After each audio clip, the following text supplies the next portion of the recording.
ಖಾಸಗಿ ಶಾಲೆನಲ್ಲಿ ಅದೇ 15,000 ರೂಪಾಯಿಗೆ ಅಲ್ಲಿ ಉತ್ತಮವಾದ ಡೆಲಿವರಿ ಸರ್ವಿಸ್ ಇದೆ ನಾನು ಅಂತ. ನಾನು ಸರಿ ಅಂತ ಹೇಳ್ತಾ ಇಲ್ಲ ಅದನ್ನ. ಪ್ರತಿನಿತ್ಯ ಪ್ರತಿ ಶಿಕ್ಷಕರು ಏನೆಲ್ಲ ಕೆಲಸ ಮಾಡಿದ್ರು ಹಂಗೆ ಅನ್ನೋದನ್ನ ಸ್ಟಾಕ್ ಟೇಕಿಂಗ್ ಇರುತ್ತೆ. Monitoring is very strong in private schools management ಕಡೆಯಿಂದ. ಮಾಡಿಬಿಟ್ಟು ತಕ್ಷಣ ಅಲ್ಲೊಬ್ಬ ನಡುವೆ ಒಬ್ಬ ಮಿಡ್ಲ್ ಮ್ಯಾನ್ ಇರ್ತಾನೆ, ಬ್ರೋಕರ್. ಆ ಬ್ರೋಕರ್ ಮೂಲಕ ಇನ್ಫ್ಲೂಯೆನ್ಸ್ ಮಾಡಿಸ್ಬಿಟ್ಟು ಹಣವನ್ನು ವಸೂಲಿ ಮಾಡುವಂತ ಕೆಲಸಗಳು ಕೂಡ ಈಗ ಪ್ರಾರಂಭ ಆಗ್ತಾ ಇದಾವೆ. ಹೊಸದಾಗಿ ಕೆಲಸಕ್ಕೆ ಅರ್ಜಿ ಹಾಕಿರ್ತಕ್ಕಂಥ ಟೀಚರ್ಸ್ ಅನ್ನ ಶೋಷಣೆ ಮಾಡ್ಲಿಕ್ಕೆ ಇರ್ತಕ್ಕಂಥ ವ್ಯವಸ್ಥೆ ಅವ್ರದ್ದು. ತ್ರಿವರ್ಣ ನ್ಯೂಸ್ಗೆ ಸ್ವಾಗತ. ನಾನು BM ಹನೀಫ್. ನನ್ನ ಜೊತೆಗೆ ಇವತ್ತು 4 ಮಂದಿ ಗಣ್ಯರು ಚರ್ಚೆಗೆ ಬಂದಿದ್ದಾರೆ. ಇದು ತ್ರಿವರ್ಣ ತ್ರಿಕೋನ ಚರ್ಚೆ. ನಮ್ಮ ಜೊತೆಗೆ ಇವತ್ತು ಪಾಲಾಕ್ಷಯ್ಯ ಅವರಿದ್ದಾರೆ, ನಿವೃತ್ತ DDPI ಕರ್ನಾಟಕ ಸರ್ಕಾರ ಶಾಲಾ ಶಿಕ್ಷಣ ಇಲಾಖೆ. ಅದೇ ರೀತಿ BN ಯೋಗಾನಂದ ಅವರಿದ್ದಾರೆ, ಪೇರೆಂಟ್ಸ್ ಅಸೋಸಿಯೇಷನ್ ನಿಂದ ಅವರು ನಮ್ಮ ಜೊತೆಗೆ ಇವತ್ತು ಜಾಯ್ನ್ ಆಗಿದ್ದಾರೆ. ಪೋಷಕರ ಸಂಘದ ಸಮನ್ವಯ ಸಮಿತಿ ಅಧ್ಯಕ್ಷರಾಗಿದ್ದಾರೆ. ಅದೇ ರೀತಿ ಲೋಕೇಶ್ ತಾಳಿಕಟ್ಟೆ ಅವರು ಖಾಸಗಿ ಶಾಲೆಗಳ ಅಸೋಸಿಯೇಷನ್ ಅಧ್ಯಕ್ಷರಾಗಿದ್ದಾರೆ. ಇವರು 3 ಮಂದಿಗೂ ಕೂಡ ನಾನು ತ್ರಿವರ್ಣ ನ್ಯೂಸ್ ನ ಪರವಾಗಿ ಸ್ವಾಗತ ಮಾಡ್ತಾ ಇದ್ದೀನಿ. ಸರ್ ನಮಸ್ಕಾರ. ನಮಸ್ಕಾರ. ಇವತ್ತಿನ ನಮ್ಮ ಚರ್ಚೆಯ ವಿಷಯ DDPI ಗಳಿಗೆ ನೋಟಿಸ್.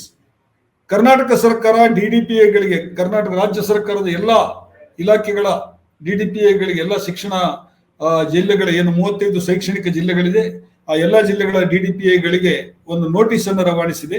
2 ದಿನಗಳ ಹಿಂದೆ ಮುಖ್ಯಮಂತ್ರಿ ಅವರ ನೇತೃತ್ವದಲ್ಲಿ ಒಂದು ಪ್ರಗತಿ ಪರಿಶೀಲನಾ ಸಭೆ ನಡೆದಾಗ ಆ ಸಭೆಯಲ್ಲಿ ಎಲ್ಲ ಡೆಪ್ಯೂಟಿ ಕಮಿಷನರ್ಗಳು ಮತ್ತು ಜಿಲ್ಲಾ ಪಂಚಾಯತ್ ಸಿಇಒಗಳು ಭಾಗವಹಿಸಿದ್ರು. ಅಲ್ಲಿ ರಾಜ್ಯದ ಶಿಕ್ಷಣ ಇಲಾಖೆಯ ಪ್ರಗತಿಗೆ ಸಂಬಂಧಿಸಿ ಮಾತುಕತೆ ಬಂದಾಗ SSLC ನಲ್ಲಿ ಬಹಳ ಕಡಿಮೆ ರಿಸಲ್ಟ್ ಅನ್ನು ತೋರಿಸಿದಂತಹ ಜಿಲ್ಲೆಗಳಿಗೆ ಸಂಬಂಧಿಸಿ ಮುಖ್ಯಮಂತ್ರಿ ಅವರು ವಿಶೇಷ ಗಮನವನ್ನು ಹರಿಸಿದ್ದಾರೆ. ಸುಮಾರು 14 ಜಿಲ್ಲೆಗಳಲ್ಲಿ, 35 ಶೈಕ್ಷಣಿಕ ಜಿಲ್ಲೆಗಳ ಪೈಕಿ 14 ಶೈಕ್ಷಣಿಕ ಜಿಲ್ಲೆಗಳಲ್ಲಿ SSLCಯ ಫಲಿತಾಂಶ 65% ಗಿಂತ ಕೆಳಗಡೆ ಬಂದಿದೆ. ಈ ಕೆಳಗಡೆ ಬಂದಿರೋದು 65% ಗಿಂತ ಕೆಳಗಡೆ ಅಂದ್ರೆ ಬಹಳ, ಕೆಲವು ಶಾಲೆಗಳಲ್ಲಿ 0% ಬಂದಿರೋದು ಕೂಡ ಇದೆ, 10% ಬಂದಿರೋದಿದೆ, 15% ಬಂದಿರೋದಿದೆ, 20% ಬಂದಿರೋದಿದೆ. ಸೊ ಇದಕ್ಕೆ ಒಂದು ಕಾಯಕಲ್ಪ ಮಾಡಬೇಕನ್ನೋ ರೀತಿಯಲ್ಲಿ ಅವರು ಇದನ್ನ ಮಾತಾಡಿಬಿಟ್ಟು ಮುಖ್ಯಮಂತ್ರಿ ಅವರು ಶಿಕ್ಷಣ ಇಲಾಖೆಯ ಪ್ರಧಾನ ಕಾರ್ಯದರ್ಶಿಯವರಿಗೆ ಒಂದು ಸೂಚನೆಯನ್ನು ಕೊಟ್ಟಿದ್ದಾರೆ. ನೋಟಿಸ್ ಕೊಡಿ DDPI ಗಳಿಗೆ, ಯಾಕೆ ಇಷ್ಟು ಕಡಿಮೆ ಫಲಿತಾಂಶ ಬಂದಿದೆ, ಅವರನ್ನೇ ನಾವು ಜವಾಬ್ದಾರಿ ಮಾಡಬೇಕಾಗತ್ತೆ ಅನ್ನುವಂಥದ್ದು.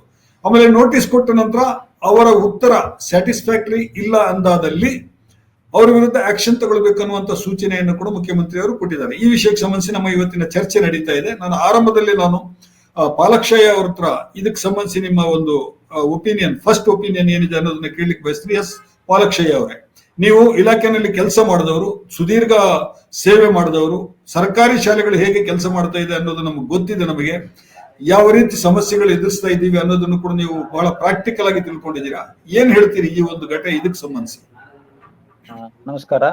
ಈಗ SSLC ಫಲಿತಾಂಶ ಕಡಿಮೆ ಆಗುತ್ತೆ ಅನ್ನೋ ಕಾರಣಕ್ಕೆ ಹಲವಾರು ಚರ್ಚೆಗಳು ಹಲವಾರು ವರ್ಷದಿಂದ ನಡೀತಲೇ ಇದಾವೆ. ಹಾಗೆ ನೋಡಿದ್ರೆ SSLC 1ರಲ್ಲೇ ಫಲಿತಾಂಶ ಕಡಿಮೆ ಆಗುತ್ತೆ ಅನ್ನೋದಕ್ಕೆ ಕಾರಣ ಕೇವಲ SSLC 1ನ್ನ ಗಮನಕ್ಕೆ ತಗೊಂಡ್ರಾಗಲ್ಲ. ಪ್ರಾಥಮಿಕ ಹಂತದಿಂದ ಮಗುವಿನ ಕಲಿಕೆ ವಿಷಯವಾರು ಎಷ್ಟು ಪಕ್ವವಾಗಿ ಮೈಗೂಡುತ್ತೆ ಅದರ ಆಧಾರದ ಮೇಲೆ SSLCಯಲ್ಲಿ ಫಲಿತಾಂಶ ನಿರ್ಧಾರ ಆಗುತ್ತೆ. ದಿಢೀರ್ನ ಒಂದೇ ಸರಿ SSLC ರಿಸಲ್ಟ್ ಕೊಡಬೇಕು ಅಂದ್ರೆ ಈ ಟ್ಯೂಷನ್ ಮಾಸ್ಟರ್ಗಳು ಮಾಡ್ದಂಗೆ ಶಾಲೆಗಳನ್ನ ನಡೆಸಿದ್ರೆ ಅದು ಆಗುತ್ತೆ. ಆದ್ರೆ ನಮ್ಮ ಶಿಕ್ಷಣ ಇಲಾಖೆ ಯಾವ ರೀತಿ ಮಾಡಬೇಕು ಅಂತ ಇದೆ ಅಂತಂದ್ರೆ, ಇಡೀ ಮಗುವಿನ ಭವಿಷ್ಯವನ್ನ ರೂಪಿಸಿ ಅವನು ಮುಂದೆ ನಾಗರಿಕ ಸಮಾಜದಲ್ಲಿ ಯಾವ ರೀತಿ ತನ್ನ ಬದುಕನ್ನು ಕಟ್ಟಿಕೊಳ್ಬೇಕು ಅನ್ನೋದಕ್ಕೆ ಒಂದು ಭದ್ರ ಬುನಾದಿ ಶಿಕ್ಷಣ ಇಲಾಖೆ. ಹಾಗಾಗಿ ಉಪನಿರ್ದೇಶಕರು ಒಂದು ಜಿಲ್ಲಾ ಮಟ್ಟದ ಆಡಳಿತವನ್ನು ನಡೆಸಿಕೊಳ್ಳಲಿಕ್ಕೆ ಇರ್ತಕ್ಕಂಥ ಮುಖ್ಯಸ್ಥರಾಗಿದ್ರೂ ಸಹ ಶಾಲಾವಾರ ನೋಡಿದಾಗ, ಶಾಲೆಯ ಪರಿಸ್ಥಿತಿಯನ್ನು ಗಮನಿಸಿದಾಗ ಒಂದೊಂದು ಶಾಲೆಯಲ್ಲಿ ಒಂದೊಂದು ಸಮಸ್ಯೆ ಇದೆ. ಪ್ರತಿ ಶಾಲೆಯನ್ನ ಒಂದು ಯೂನಿಟ್ ಆಗಿ ಪರಿಗಣಿಸಿ ಆ ಶಾಲೆಯಲ್ಲಿ ಫಲಿತಾಂಶ ಏಕೆ ಕಡಿಮೆ ಬಂದಿದೆ ಅನ್ನೋದನ್ನ ಮೌಲ್ಯಮಾಪನ ಮಾಡ್ತಾ ಹೋದ್ರೆ, ಪರಿಶೀಲನೆ ಮಾಡ್ತಾ ಹೋದ್ರೆ ಅಲ್ಲಿ ಹಲವಾರು ಸಮಸ್ಯೆಗಳು ಎದ್ದು ಕಾಣ್ತವೆ. ಮೊದಲನೇದಾಗಿ ಶಿಕ್ಷಕರ ಕೊರತೆ. ವಿಷಯವಾರು ಶಿಕ್ಷಕರನ್ನ ಕೊಡದೆ SSLC ರಿಸಲ್ಟ್ ಅನ್ನ ನಿರೀಕ್ಷೆ ಮಾಡೋದು ಮಹಾ ಅಪರಾಧ. ಗಣಿತವನ್ನ ಬೋಧನೆ ಮಾಡ್ಲಿಕ್ಕೆ ಶಿಕ್ಷಕರೇ ಇಲ್ಲದೆ ಗಣಿತ ವಿಷಯದಲ್ಲಿ 100% ರಿಸಲ್ಟ್ ಅಲ್ಲ 35% ರಿಸಲ್ಟ್ ಕೊಡು ಅಂತ ಕೇಳೋದು ಸಹ ನೈತಿಕ ಅಂಶ ಅಲ್ಲ. ಹಾಗಾಗಿ ಪ್ರಾಥಮಿಕ ಹಂತದಿಂದಲೂ ಸಹ ವಿಷಯವಾರ ಸಬ್ಜೆಕ್ಟ್ ಟೀಚರ್ಸ್ ಇಲ್ಲ. 5-6ನೇ ತರಗತಿಯಲ್ಲಿ ಗಣಿತವನ್ನು ಬೋಧನೆ ಮಾಡ್ತಕ್ಕಂಥ ಶಿಕ್ಷಕರು, ಇಂಗ್ಲಿಷ್ ಬೋಧನೆ ಮಾಡ್ತಕ್ಕಂಥ ಶಿಕ್ಷಕರು ಒಬ್ಬರೇ ಇರ್ತಾರೆ. ಹಾಗಾಗಿ ಮಗುವಿನ ಕಲಿಕೆ 7ನೇ ತರಗತಿ 8ನೇ ತರಗತಿಯಿಂದಲೇ ಸರಿಯಾಗಿ ಬರದೇ ಇದ್ದಾಗ 9-10ನೇ ತರಗತಿಯಲ್ಲಿ ರಿಸಲ್ಟ್ ಅನ್ನು ಕೊಡೋದು ಕಷ್ಟ ಆಗ್ತದೆ. ಅದಲ್ಲದೆ ಮತ್ತೊಂದು ದೊಡ್ಡ ದುರಂತದ ವಿಷಯ ಅಂತಂದ್ರೆ ನನಗೆ ಈ ಸಾರಿಯ ಫಲಿತಾಂಶದಲ್ಲಿ ಕನ್ನಡ ಮಾತೃಭಾಷೆಯನ್ನ, ಕನ್ನಡ ಮಾಧ್ಯಮವನ್ನು ಓದಿರ್ತಕ್ಕಂಥ ಮಕ್ಕಳು ಕನ್ನಡ ಭಾಷೆಯಲ್ಲಿ ಲಕ್ಷಾಂತರ ಹುಡುಗರು ಫೇಲ್ ಆಗಿದ್ದಾರೆ ಅಂತಂದ್ರೆ ಇದಕ್ಕೆ ಮೂಲ ಕಾರಣ ಒಬ್ಬ DDPI ಅಥವಾ BEO ಅಲ್ಲ. ಇದು ವ್ಯವಸ್ಥೆಯ ದೋಷ ಅಂತ ನನಗಂತೂ ವೈಯಕ್ತಿಕವಾಗಿ ಅನ್ಸುತ್ತೆ. ಎಸ್ ಸರ್, ನಾನು ಬರ್ತೀನಿ ಸರ್, ಉಳಿದ ವಿಷಯಗಳಿಗೆ ಬರ್ತೀನಿ ನಾನು ನಿಮ್ ಜೊತೆಗೆ. ಯೋಗಾನಂದ್, ಈಗ ಪೇರೆಂಟ್ಸ್ ಅಸೋಸಿಯೇಷನ್ ಅಲ್ಲಿ ಬಹಳ ವರ್ಷಗಳಿಂದ ಸಕ್ರಿಯವಾಗಿ ಕೆಲಸ ಮಾಡ್ತಾ ಇದ್ದೀರಿ. ಒಂದು, ಶಿಕ್ಷಕರ ಕೊರತೆ ಬಗ್ಗೆ ಹೇಳ್ತಾ ಇದ್ದೀರಿ, ಪದೇ ಪದೇ ಇದು ಸುದ್ದಿ ಆಗ್ತಾನೆ ಇದೆ. ಎಷ್ಟು ಶಿಕ್ಷಕರ ಕೊರತೆ ಇದೆ, ಏನಾಗಿದೆ, ಯಾವ್ಯಾವ ಭಾಗದಲ್ಲಿ ಈ ತರದ್ ನಡೀತಾ ಇದೆ? ಯಾಕಂದ್ರೆ ನಮ್ಮ ರಿಸಲ್ಟ್ ನಲ್ಲಿ ನಮಗೆ ನಾನು ನೋಡಿದ್ರೆ ಈಗ ಕೊಪ್ಪಳ ಜಿಲ್ಲೆ 53%, 53.25%, ರಾಯಚೂರು ಜಿಲ್ಲೆ 52%, ಯಾದಗಿರಿ 51.6%, ಕಲಬುರಗಿ 42.4%. ಅಂದ್ರೆ ಆ ಭಾಗದಲ್ಲೇ ಜಾಸ್ತಿ ಇದು ಕಾಣಿಸ್ತಾ ಇದೆ. ಇದು ದಕ್ಷಿಣ ಕರ್ನಾಟಕದಲ್ಲಿ ಸರಿ ಇದೆಯಾ ಅಥವಾ ಆ ಭಾಗದಲ್ಲಿ ಮಾತ್ರ ಇದು ಸಮಸ್ಯೆ ಆಗಿದೆಯಾ? ಈಗ ಮೂಲಭೂತವಾಗಿ ಈಗ ಪಾಲಾಕ್ಷಯ್ಯ ಸರ್ನ ಕಂಟಿನ್ಯೂ ಮಾಡೋದಾದ್ರೆ, ಇವತ್ತು ಪ್ರಾಥಮಿಕ ಶಿಕ್ಷಣದಲ್ಲಿ ಸುಮಾರು 40,000 ಶಿಕ್ಷಕರ ಕೊರತೆಯನ್ನ ರಾಜ್ಯ ಸರ್ಕಾರ ಮತ್ತೆ ಕರ್ನಾಟಕ ಸರ್ಕಾರ ರಾಜ್ಯ ಎದುರಿಸ್ತಾ ಇದೆ. ಜೊತೆಗೆ ಪ್ರೌಢಶಾಲೆಗಳಲ್ಲಿ ಸುಮಾರು 20,000ಕ್ಕೂ ಹೆಚ್ಚು ಶಿಕ್ಷಕರ ಕೊರತೆಯನ್ನ ಎದುರಿಸ್ತಾ ಇದೆ. ಈಗ ನಾವು ಕಳೆದ 10 ವರ್ಷಗಳಲ್ಲಿ ಸರ್ಕಾರಿ ಶಾಲಾ ವ್ಯವಸ್ಥೆಯನ್ನ ಸರಿಯಾದ ರೀತಿಯಲ್ಲಿ ಸಬಲೀಕರಣ ಆಗ್ಬೇಕಾದ್ರೆ ಮೂಲಭೂತ ಸೌಕರ್ಯಗಳ ಎಷ್ಟು ಜವಾಬ್ದಾರಿ ಇದೆಯೋ ಅದೇ ರೀತಿ ಶಿಕ್ಷಕರ ಕೊರತೆಯನ್ನು ಕೂಡ ನೀಗಿಸ್ಬೇಕು ಅನ್ನೋ ಚರ್ಚೆಯನ್ನ ವಾದವನ್ನ ಮಾಡ್ತಾ ಇದ್ದೀವಿ. ಆದ್ರೆ ಯಾವುದೇ ನಮ್ಮನ್ನಾಳುವ ರಾಜ್ಯ ಸರ್ಕಾರಗಳು, ಮುಖ್ಯಮಂತ್ರಿಗಳು ಇದ್ರ ಕಡೆ ಹೆಚ್ಚಿನ ಗಮನವನ್ನ ಕೊಡ್ತಾ ಇಲ್ಲ. ಸೊ ಅದರಿಂದಾಗಿ ಈಗ ನಾವು ಕೇರಳ, ಪಂಜಾಬ್, ಡೆಲ್ಲಿನಲ್ಲಿ ಸರ್ಕಾರಿ ಶಾಲೆಗಳ ಯಾವ ರೀತಿ ಅಭಿವೃದ್ಧಿ ಆಗಿದೆ ಅದೇ ಮಾಡೆಲ್ ಅನ್ನ ಕರ್ನಾಟಕ ರಾಜ್ಯದಲ್ಲಿ ತರಬೇಕು ಅಂದ್ರೆ ನೀವು ಬೇಸಿಕಲಿ ಶಿಕ್ಷಕರ ಕೊರತೆಯನ್ನ ನೀಗಿಸ್ಬೇಕು. ನೀವು ಎಲಿಮೆಂಟರಿ ಎಜುಕೇಶನ್ ನ ಬುನಾದಿ ಶಿಕ್ಷಣವನ್ನ ಸರಿಯಾಗಿ ರೀತಿಯ ಕೊಡದೆ ಹೋದ್ರೆ ನಾವು SSLC ರಿಸಲ್ಟ್ ಅಲ್ಲಿ ಫಲಿತಾಂಶ ಸುಧಾರಣೆ ಕಾಣ್ಲಿಕ್ಕೆ ಸಾಧ್ಯ ಇಲ್ಲ. ಇದಕ್ಕೆ ಉದಾಹರಣೆಯಾಗಿ ಈಗ ಪಾಲಾಕ್ಷಯ್ಯ ಸರ್ ಕನ್ನಡ ಯೋಗಾನಂದ್ ಒಂದ್ ನಿಮಿಷ, ಅತಿಥಿ ಶಿಕ್ಷಕರನ್ನ ನೇಮಕ ಮಾಡ್ತಾ ಇದ್ರಲ್ಲ, ಈಗ ಪೂರ್ಣ ಪ್ರಮಾಣದ ಶಿಕ್ಷಕರನ್ನ ನೇಮಕ ಮಾಡದಿದ್ರು ಕೂಡ ಅತಿಥಿ ಶಿಕ್ಷಕರ ನೇಮಕ ನಡೀತಾ ಇದೆಯಲ್ಲ ಈಗ ಸರ್ಕಾರದಲ್ಲಿ. ಈಗ ಅತಿಥಿ ಶಿಕ್ಷಕರಿಗೆ ಕೊಡ್ತಾ ಇರ್ತಕ್ಕಂಥ ವೇತನ ಕನಿಷ್ಠ ಕೂಲಿಗಿಂತ ಕಡಿಮೆ ಇದೆ. ಈಗ ನಾವು ರೆಗ್ಯುಲರ್ ಟೀಚರ್ಸ್ 1 ಲಕ್ಷ ಸಂಬಳ ತಗೊಳ್ತಾ ಇದ್ರೆ ನಾವು 10,000, 12,000 ಕೊಡ್ತಾ ಇದ್ದೀವಿ. ಈ ರೀತಿಯ ಏನು ಭಿಕ್ಷೆಯನ್ನ ಕೊಟ್ಟು ಆ ಶಿಕ್ಷಕರಿಂದ ದುಡ್ಸ್ಕೊಳ್ತಾ ಇರ್ತಕ್ಕಂಥದ್ದು ಎಷ್ಟು ಸರಿ? ಆ ಶಿಕ್ಷಕರು ಯಾವ ಮಾನಸಿಕ ಸ್ಥಿತಿಯನ್ನು ಇಟ್ಕೊಂಡು ಮಕ್ಕಳಿಗೆ ಪಾಠ ಮಾಡ್ತಾರೆ? ಇದು ನಮ್ಮ ಮೂಲಭೂತ ಪ್ರಶ್ನೆ. ಒಂದ್ ನಿಮಿಷ, ಈಗ ಲೋಕೇಶ್ ಅವರೇ, ಅತಿಥಿ ಶಿಕ್ಷಕರಿಗೆ 12,000 ಇಂದ 15,000 ಕೊಡೋದು ಅಂತ ಹೇಳಿ ನಾವು ಹೇಳ್ತಾ ಇದೀವಲ್ಲ, ಪ್ರೈವೇಟ್ ಸ್ಕೂಲ್ಗಳೆಲ್ಲ ಅಷ್ಟೇ ಇದೆಯಲ್ಲ, ಅಲ್ಲಿ ರಿಸಲ್ಟ್ ಚೆನ್ನಾಗಿ ಬರ್ತಾ ಇದೆಯಲ್ಲ, ಏನ್ ಕಾರಣ ಇದಕ್ಕೆ? ಸರ್ಕಾರಿ ಶಾಲೆನಲ್ಲಿ ಯಾಕೆ ಬರಲ್ಲ? ಪ್ರೈವೇಟ್ ಸ್ಕೂಲಲ್ಲೂ ಕೂಡ 10,000, 12,000, 15,000ಕ್ಕೆ ದುಡಿತಾ ಇರೋರು ಇದಾರಲ್ವಾ? ಸರ್, ಇಲ್ಲಿ ಒಂದು ನಾನು ಬಹಳ ಸ್ಪಷ್ಟವಾಗಿ ಹೇಳಕ್ ಇಚ್ಛಿಸ್ತೀನಿ. ನೀವು ಮಾತಾಡ್ತಾ ಇರುವಾಗ ಏನಂದ್ರಿ, ಕಲ್ಯಾಣ ಕರ್ನಾಟಕದ 4 ಜಿಲ್ಲೆಗಳ ಹೆಸರುಗಳನ್ನ ಹೇಳಿದ್ರಿ. ಹೌದು. ಒಂದು ಕಲಬುರ್ಗಿ ಹೇಳಿದ್ರಿ, ಇನ್ನೊಂದು ರಾಯಚೂರು ಹೇಳಿದ್ರಿ, ಯಾದಗಿರಿ ಹೇಳಿದ್ರಿ. ಈ ತರ 4 ಜಿಲ್ಲೆಗಳ ಹೆಸರನ್ನ ಹೇಳಿದ್ರಿ. ಕಳೆದ 5 ವರ್ಷದಿಂದ ನಾವು ಕೊಪ್ಪಳನು ಸೇರ್ಕೊಂಡಂತೆ ಕಳೆದ 5 ವರ್ಷದಿಂದ ನಾವು ಹೋರಾಟ ಮಾಡ್ತಾನೆ ಇದೀವಿ. ಆ ಜಿಲ್ಲೆಗಳಲ್ಲಿ ಶಿಕ್ಷಕರ ಕೊರತೆ ಬಹುದೊಡ್ಡ ಬೃಹದಾಕಾರವಾಗಿದೆ ಅಂತ. ಆರ್ಥಿಕವಾಗಿ ಬಹಳಷ್ಟು ನೆಗ್ಲೆಕ್ಟೆಡ್ ಜಿಲ್ಲೆಗಳು ಅಂದ್ರೆ ಆ ಜಿಲ್ಲೆಗಳೇ.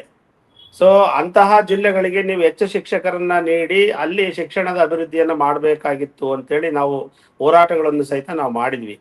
ಸೊ ಅಲ್ಲಿ ಪ್ರಾಬ್ಲಮ್ ಏನಾಗಿದೆ ಅಂತಂದ್ರೆ, ಇವರು ಶಿಕ್ಷಕರನ್ನ ಅಪಾಯಿಂಟ್ ಮಾಡಿರೋದು ಬೇರೆ ಜಿಲ್ಲೆಗಳಿಂದ ಅಲ್ಲಿಗೆ ಹೋಗಿದ್ರು ಬಹಳಷ್ಟು ಜನ.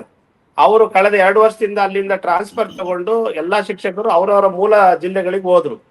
ಸೊ ಕನಿಷ್ಠ 10,000ಕ್ಕಿಂತ ಹೆಚ್ಚು ಶಿಕ್ಷಕರ ಕೊರತೆ ಆ ಜಿಲ್ಲೆಗಳಲ್ಲಿ ಇದೆ ಅನ್ನೋದು ಎಲ್ಲಾ ಮಾಧ್ಯಮಗಳಲ್ಲೂ ಕೂಡ ಪ್ರಚಾರ ಆಗಿತ್ತು. ಅಂದ್ರೆ ರೈಟ್ ಫ್ರಮ್ 1ನೇ ಕ್ಲಾಸಿಂದ ಅಪ್ ಟು 10th ವರೆಗೂ ಕನಿಷ್ಠ 10,000 ಶಿಕ್ಷಕರ ಕೊರತೆ ಬರೀ ಕಲ್ಯಾಣ ಕರ್ನಾಟಕದಲ್ಲೇ ಐತೆ ಅಂತ ಈ ವಿಷಯನ ಬಹಳ ಸ್ಪಷ್ಟವಾಗಿ, ಗಂಭೀರವಾಗಿ ಪ್ರಸ್ತಾಪ ಆಗ್ತಾ ಇತ್ತು.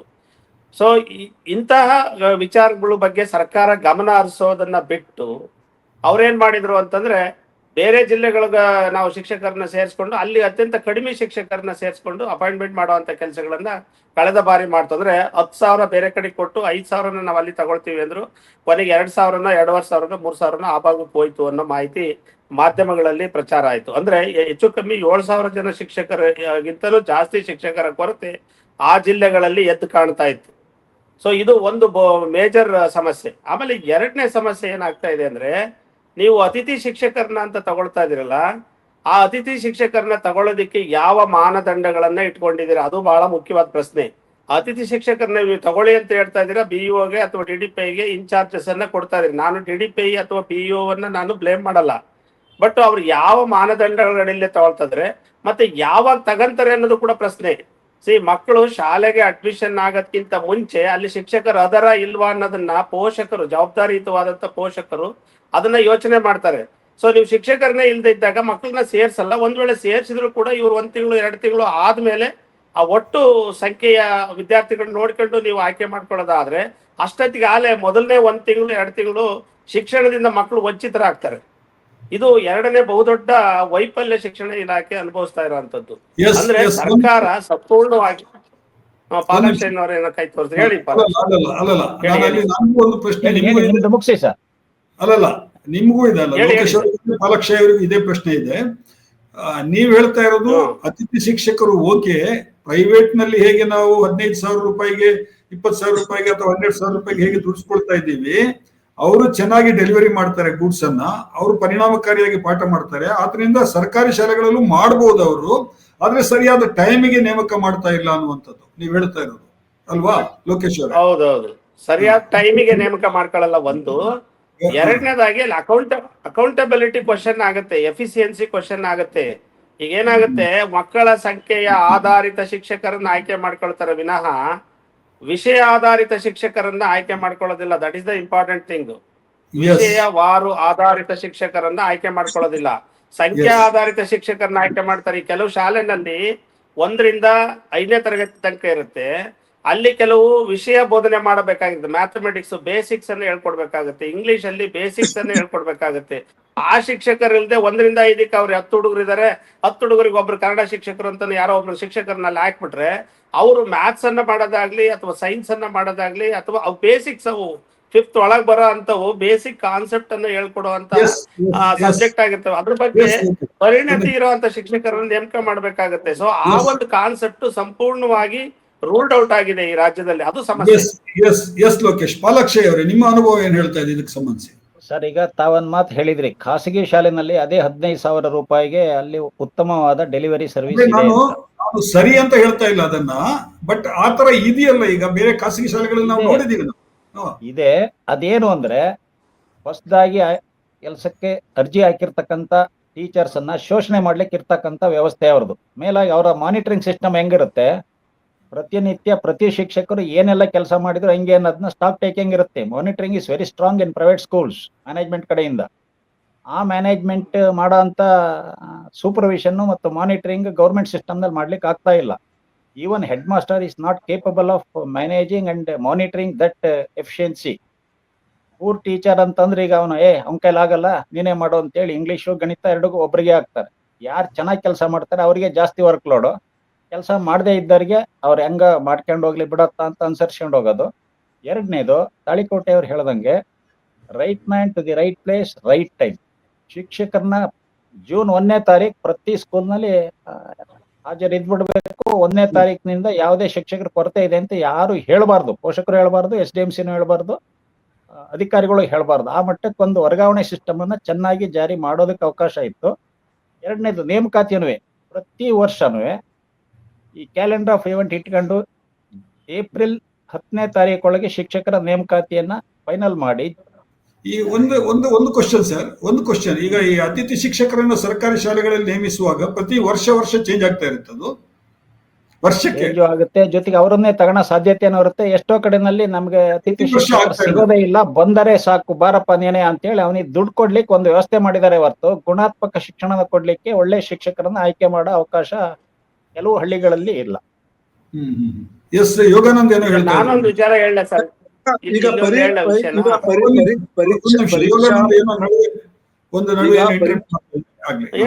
ಹೇಳಿ ಯೋಗಾನಂದ್ ಸರ್, ಹೇಳಿ. ಪರೀಕ್ಷಾ ಫಲಿತಾಂಶ ಕಳೆದ ಬಾರಿ ಮತ್ತೆ ಈ ಬಾರಿ ಕುಸಿಲಿಕ್ಕೆ ಬಹಳ ಮಹತ್ವವಾದಂತ ಕಾರಣ ಏನು ಅಂದ್ರೆ, ಬೋರ್ಡು ವೆಬ್ ಕಾಸ್ಟಿಂಗ್ ಅಂಡ್ರಲ್ಲಿ CCTV ಅಂಡ್ರಲ್ಲಿ ಪರೀಕ್ಷೆಗಳನ್ನು ನಡೆಸ್ತಾ ಇರೋದ್ರಿಂದ, ಪಾರದರ್ಶಕವಾಗಿ ಪರೀಕ್ಷೆಗಳು ನಡೀತಾ ಇರೋದ್ರಿಂದ ಎಲ್ಲೂ ಕೂಡ ಮಾಲ್ ಪ್ರಾಕ್ಟೀಸ್ ಆಗದೆ ಇರೋ ರೀತಿನಲ್ಲಿ ನಡೆಸ್ತಾ ಇರೋದ್ರಿಂದ ಫಲಿತಾಂಶ ಕುಸಿತ ಆಗ್ತಾ ಇದೆ. ಈಗ ಇದೇ ನೀವು 4 ಜಿಲ್ಲೆಗಳು, ಕಲ್ಯಾಣ ಕರ್ನಾಟಕದ 7 ಜಿಲ್ಲೆಗಳಲ್ಲಿ ಮಾಲ್ ಪ್ರಾಕ್ಟೀಸ್ ನಡೀತಾ ಇತ್ತು. ಅದು ಗೌರ್ಮೆಂಟ್ ಸ್ಕೂಲ್ ಇರ್ಬೋದು, ಏಡೆಡ್ ಸ್ಕೂಲ್ ಇರ್ಬೋದು, ಅನ್ಏಡೆಡ್ ಸ್ಕೂಲ್ ಇರ್ಬೋದು, ಬಹಳಷ್ಟು ನೀವು ಕಾಪಿ ಹೊಡಿಲಿಕ್ಕೆ ಅವಕಾಶಗಳು ಸಿಗ್ತಾ ಇತ್ತು. ಆ ಸಂದರ್ಭದಲ್ಲಿ ಫಲಿತಾಂಶ 73, 78, 80% ಹೋಗಿರುವಂತ ಉದಾಹರಣೆನೂ ಇದೆ.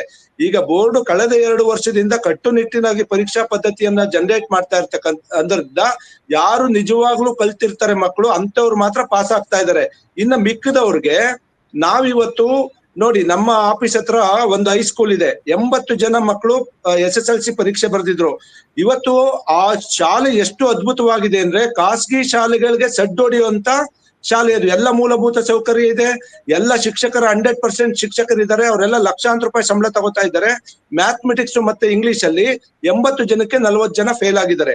ಹಾಗಾದ್ರೆ ಮ್ಯಾಥಮೆಟಿಕ್ಸ್ ಮತ್ತೆ ಇಂಗ್ಲಿಷ್ ಬೋಧನೆ ಮಾಡಿದಂತ ಶಿಕ್ಷಕರಿಗೆ ಏನು ಉತ್ತರದಾಯಿತ್ವ?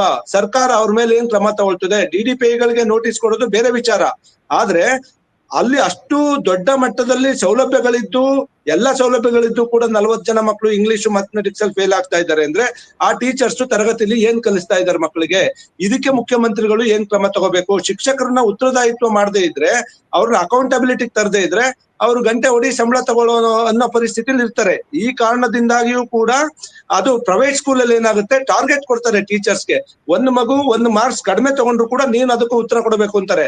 ಆದ್ರೆ ಸರ್ಕಾರಿ ಶಾಲೆ ವ್ಯವಸ್ಥೆಯಲ್ಲಿ ಇದನ್ನ ಮಾನಿಟರಿಂಗ್ ಮಾಡೋರಿಲ್ಲ, ಅವ್ರನ್ನ ಉತ್ತರದಾಯಿತ್ವ ಅಥವಾ ಅವ್ರನ್ನ ಪ್ರಶ್ನೆ ಮಾಡುವಂತ ಸಿಸ್ಟಮ್ ಇಲ್ಲದೆ ಇರೋದ್ರಿಂದ ಈ ಫಲಿತಾಂಶಗಳು ಹಿಂಗೆ ಕುಸಿತಾ ಇದೆ. ಎಸ್, ಲೋಕೇಶ್ ಏನೋ ಹೇಳ್ತಾ ಇದ್ರಿ. ಲೋಕೇಶ್ ಅವರೇ, ಬಹಳ ಪ್ರಮುಖವಾದಂತ ವಿಷಯ ಏನು ಅಂತಂದ್ರೆ, ಶಿಕ್ಷಕರನ್ನ ನೀವು ಕೊಡೋದು 2 ತಿಂಗಳು ಲೇಟ್ ಆಗಿರೋದ್ರಿಂದ ಒಂದು ವಿಷಯ ಆಗುತ್ತೆ. ಆಮೇಲೆ ಎರಡನೇದಾಗಿ, ಯಾವ ತರದ ಶಿಕ್ಷಕರನ್ನ, ಪಾಲಕ್ಷೇನವ್ರು ಹೇಳ್ತಾ ಇದ್ರು, ಯಾವ ಶಿಕ್ಷಕರನ್ನ ನೀವು ತಗೊಳ್ತೀರಾ ಅನ್ನೋದು ಕೂಡ ಬಹಳ ಮುಖ್ಯ ಆಗುತ್ತೆ. ಸೊ ನೀವೀಗ ತಗೊಳ್ಳೋವಂಥದ್ದು BEO ಅಥವಾ ಅಲ್ಲಿರುವಂತ ಅಧಿಕಾರಿಯ ಇನ್ಫ್ಲೂಯೆನ್ಸ್ ನಲ್ಲಿ ನೀವು ಟೀಚರ್ಸ್ ನ ತಗೊಂಡ್ರು ಅಂದ್ರೆ, ಅವ್ರು ಶಾಲೆಯಲ್ಲಿ ಪಾಠ ಮಾಡ್ತಾರೆ ಅನ್ನೋದನ್ನ ಮಾನಿಟರ್ ಮಾಡೋದಕ್ಕೆ ಅವರನ್ನ ಮೀರಿ ನಿಲ್ಲೋ ಅಂತವ್ರು ಯಾರು ಇರೋದಿಲ್ಲ, ಒಂದು. ಆಮೇಲೆ ಎರಡನೇದಾಗಿ, ಖಾಸಗಿ ಶಾಲೆಗೆ ಮತ್ತೆ ಸರ್ಕಾರಿ ಶಾಲೆಗೆ ಇರುವಂತ ವ್ಯತ್ಯಾಸ ಏನು ಅಂದ್ರೆ, ಖಾಸಗಿ ಶಾಲೆನಲ್ಲಿ ಪೋಷಕರು ಅಮೌಂಟ್ ಅನ್ನ ಪೇ ಮಾಡಿರ್ತಾರೆ, ಅಲ್ಲೂ ಕೂಡ ಸಾರ್ವಜನಿಕರ ಹಣ ಖರ್ಚಾಗಿರುತ್ತೆ. ಪೇ ಮಾಡಿರ್ತಾರಲ್ಲ, ಆಗ ಹಣಕ್ಕೋಸ್ಕರ ಅಥವಾ ನಾವು ದುಡ್ಡನ್ನು ಈಸ್ಕೊಂಡಿದೀವಲ್ಲ, ಅವ್ರ ಫೀಸ್ ಅನ್ನು ಈಸ್ಕೊಂಡಿದೀವಲ್ಲ ಅಂತೇಳಿ ಖಾಸಗಿ ಶಾಲಾ ಆಡಳಿತ ಮಂಡಳಿ ಎದುರು ನಿಂತಿರುತ್ತೆ. ಸೊ ಶಿಕ್ಷಕರು ಪಾಠ ಮಾಡ್ತಾ ಇದಾರ ಇಲ್ವಾ, ಅವ್ರದ್ದು ಕರೆಕ್ಟಾಗಿ ಹೋಗ್ತಾ ಇದೆಯಾ ಇಲ್ವಾ ಅನ್ನೋದ್ರ ಬಗ್ಗೆ ಬಹಳ ಸ್ಪಷ್ಟವಾಗಿ, ಎಫೆಕ್ಟಿವ್ ಆಗಿ, ಎಫಿಷಿಯೆಂಟ್ ಆಗಿ ಮಾನಿಟರಿಂಗ್ ಅನ್ನ ಅಲ್ಲಿ ಮಾಡ್ತಾರೆ. ಆದ್ರೆ ಗೌರ್ಮೆಂಟ್ ಮೆಷಿನರಿನಲ್ಲಿ ಅಲ್ಲಿ ಇನ್ಫ್ಲೂಯೆನ್ಸ್ ತುಂಬಾ ವರ್ಕ್ ಮಾಡುತ್ತೆ. ಇಲ್ಲಿ ನೋಡಿ, ನೀವೇನಂತೀರಾ, ನಮಗೆ ಶಿಕ್ಷಣ ಹಕ್ಕು ಅಧಿನಿಯಮದಲ್ಲಿ ಏನ್ ಹೇಳ್ತೀರಾ, ಕೇವಲ 20% ವರೆಗೆ, 10ರಿಂದ 20% ವರೆಗೆ ಅಷ್ಟೇ ಶಿಕ್ಷಕರು, ಅಂದ್ರೆ ಒಂದು ಶಾಲೆಗೆ ನಾನು ಹೇಳ್ತಾ ಇರೋದು 20% ವರೆಗೆ ಅಷ್ಟೇ ಪಾರ್ಟ್ ಟೈಮ್ ಟೀಚರ್ಸ್ ನ ತಗೋಬೇಕು ಅಂತ ಹೇಳ್ತೀರಾ. ಆದ್ರೆ ಕರ್ನಾಟಕದಲ್ಲಿ 50% ವರೆಗೆ, ಹೆಚ್ಚು ಕಮ್ಮಿ 40ರಿಂದ 50% ವರೆಗೂ ಅತಿಥಿ ಶಿಕ್ಷಕರನ್ನ ನೀವು ನೇಮಕ ಮಾಡ್ಕೊಳ್ಳೋದಕ್ಕೆ ಅವಕಾಶ ಮಾಡ್ಕೊಡಿದ್ರೆ. ಅಂದ್ರೆ ಕೆಲವು ಶಾಲೆನಲ್ಲಿ ರೆಗ್ಯುಲರ್ ಟೀಚರ್ಸೇ ಇರೋದಿಲ್ಲ, ಎಲ್ಲ ಪಾರ್ಟ್ ಟೈಮ್ ಟೀಚರ್ಸ್ ಇರ್ತಾರೆ. They are influenced by nearest political person ಅಥವಾ BEO ಅಥವಾ DDPI ಅಥವಾ ಅಲ್ಲಿರೋ MLA ಇದು ಇನ್ಫ್ಲೂಯೆನ್ಸ್ ಆಗಿರ್ತಾನೆ. ಸೊ ಅವನು ಆ ಮಕ್ಳಿಗೆ ಶಿಕ್ಷಣವನ್ನ ನೀಡ್ತಾನ ಅನ್ನೋದಕ್ಕೆ ಯಾವುದೇ ಗ್ಯಾರಂಟಿ ಇರಲ್ಲ. ಅದನ್ನ ಮಾನಿಟರಿಂಗ್ ಮಾಡುವಂತಹ ಯಾವುದೇ ವ್ಯಕ್ತಿನೂ ಕೂಡ ಅಲ್ಲಿ ಇರೋದಿಲ್ಲ.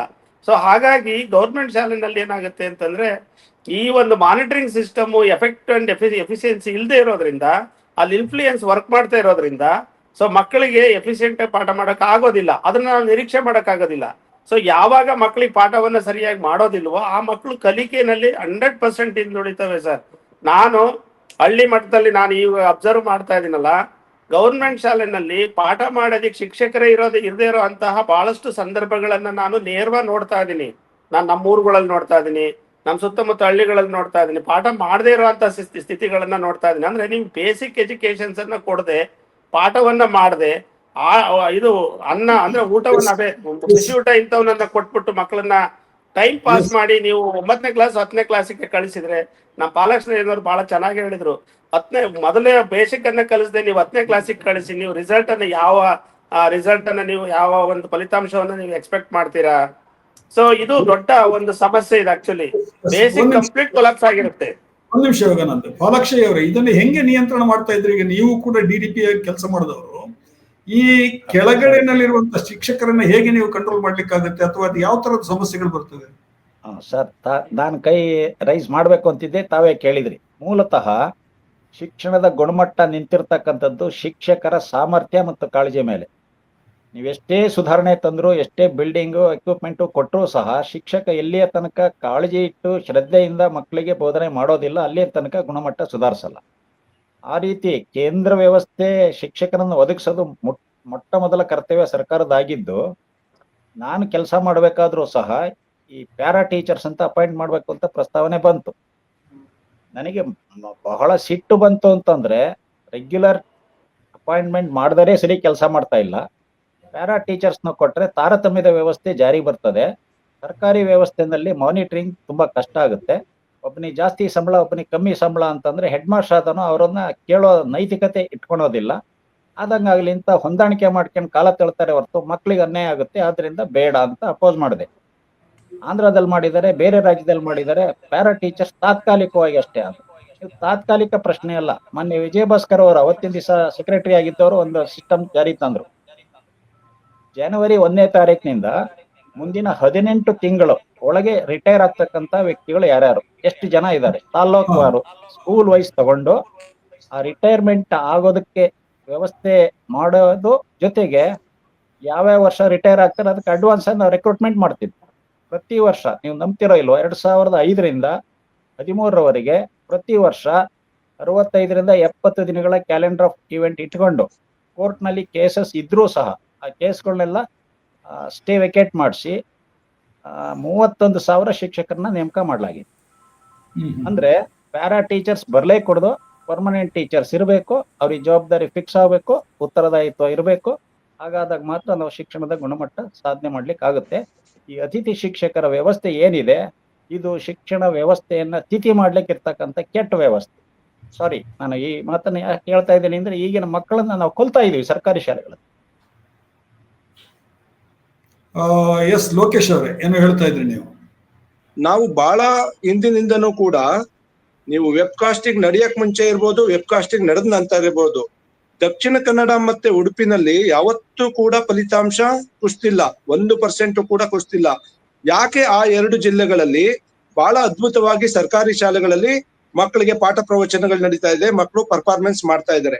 ಯಾಕೆ ಅಂತ ಹೇಳಿದ್ರೆ, ನಾನು ಪುತ್ತೂರು ಮತ್ತೆ ಬೆಳ್ತಂಗಡಿ, ಬಂಟ್ವಾಳ ಈ ಭಾಗದಲ್ಲಿ ಬಹಳಷ್ಟು ಶಾಲೆಗಳನ್ನ ವಿಸಿಟ್ ಮಾಡಿ ನೋಡಿದಾಗ ನಂಗೆ ಅನ್ಸಿದ್ದು ಏನಂದ್ರೆ, ಅಲ್ಲಿ SDMCಗಳು ಬಹಳ ಪರಿಣಾಮಕಾರಿಯಾಗಿ ಕೆಲಸ ಮಾಡ್ತವೆ. ಇವತ್ತು ದಕ್ಷಿಣ ಕನ್ನಡ ಮತ್ತೆ ಉಡುಪಿನಲ್ಲಿ ಸರ್ಕಾರಿ ಶಾಲೆಗಳಿಗೆ ಪೋಷಕರು ಹೋಗಿ ಮಕ್ಕಳಿಗೆ ಏನ್ ಕಲಿಸ್ತಾ ಇದ್ದಾರೆ, ಯಾವ ರೀತಿ ಶಿಕ್ಷಣ ನಡೀತಾ ಇದೆ ಅಂತ ಮಾನಿಟರಿಂಗ್ ಮಾಡ್ತಾರೆ. ಆ ಕಾರಣದಿಂದಾಗಿ ಅಲ್ಲಿ ಜವಾಬ್ದಾರಿಯುತವಾಗಿ ಶಿಕ್ಷಣ ವ್ಯವಸ್ಥೆ ನಡೀತಾ ಇದೆ. ಇವತ್ತು ಆ 2 ಜಿಲ್ಲೆಗಳಲ್ಲಿ ಕೂಡ ಆ ಮಟ್ಟದ ಸಾಧನೆ ಮಾಡುವಾಗ ಉಳಿದ ಜಿಲ್ಲೆಗಳಿಗೆ ಯಾಕೆ ಸಮಸ್ಯೆ ಆಗಿದೆ, ಇದನ್ನು ಕೂಡ ನಾವು ಅವಲೋಕನ ಮಾಡ್ಬೇಕಾಗ್ತದೆ.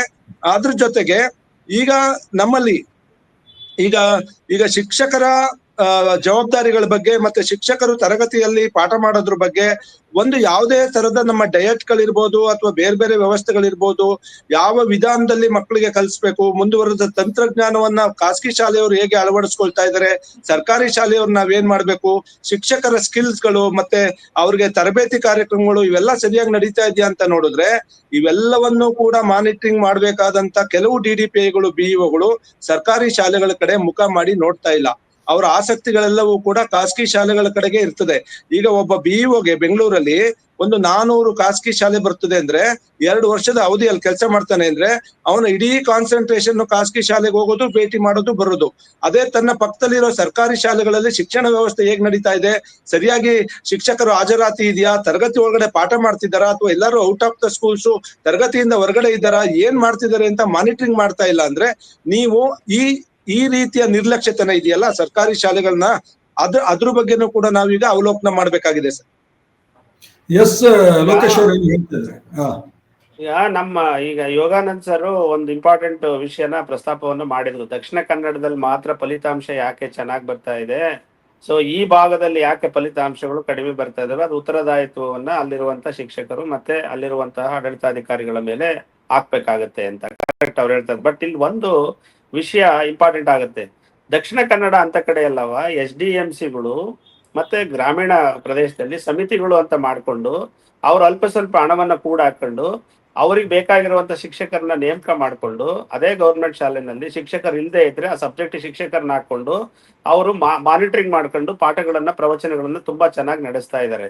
ನೀವು ನಮ್ಮ ಭಾಗಕ್ಕೆ, ನೀವು ಬಯಲುಸೀಮೆಗೆ ಚಿತ್ರದುರ್ಗ ಮತ್ತೆ ಆ ಕಡೆ ಇದು ಕಲ್ಯಾಣ ಕರ್ನಾಟಕ ಈ ಭಾಗಕ್ಕೆ ಬಂದ್ರೆ ಯಾವುದೇ ಹಳ್ಳಿಗಳಲ್ಲಿ ಹಣಕಾಸನ್ನ ಹಾಕ್ಬಿಟ್ಟು ಕೆಲಸ ಮಾಡುವಂತಹ ಮನಸ್ಥಿತಿ ಮತ್ತೆ ಆತರ ಒಂದು ಅಸೋಸಿಯೇಷನ್ಸ್ಗಳನ್ನ ಅಲ್ಲಿ ಬಹಳ ವಿರಳವಾಗಿ ಕಾಣಬಹುದು. ನಮ್ಮಲ್ಲಿ ಚಿಕ್ಕಮಂಗ್ಳೂರಲ್ಲಿ ಕೂಡ ಅಂತ ಅಸೋಸಿಯೇಷನ್ಗಳನ್ನ ನಾವು ನೋಡಿದೀವಿ.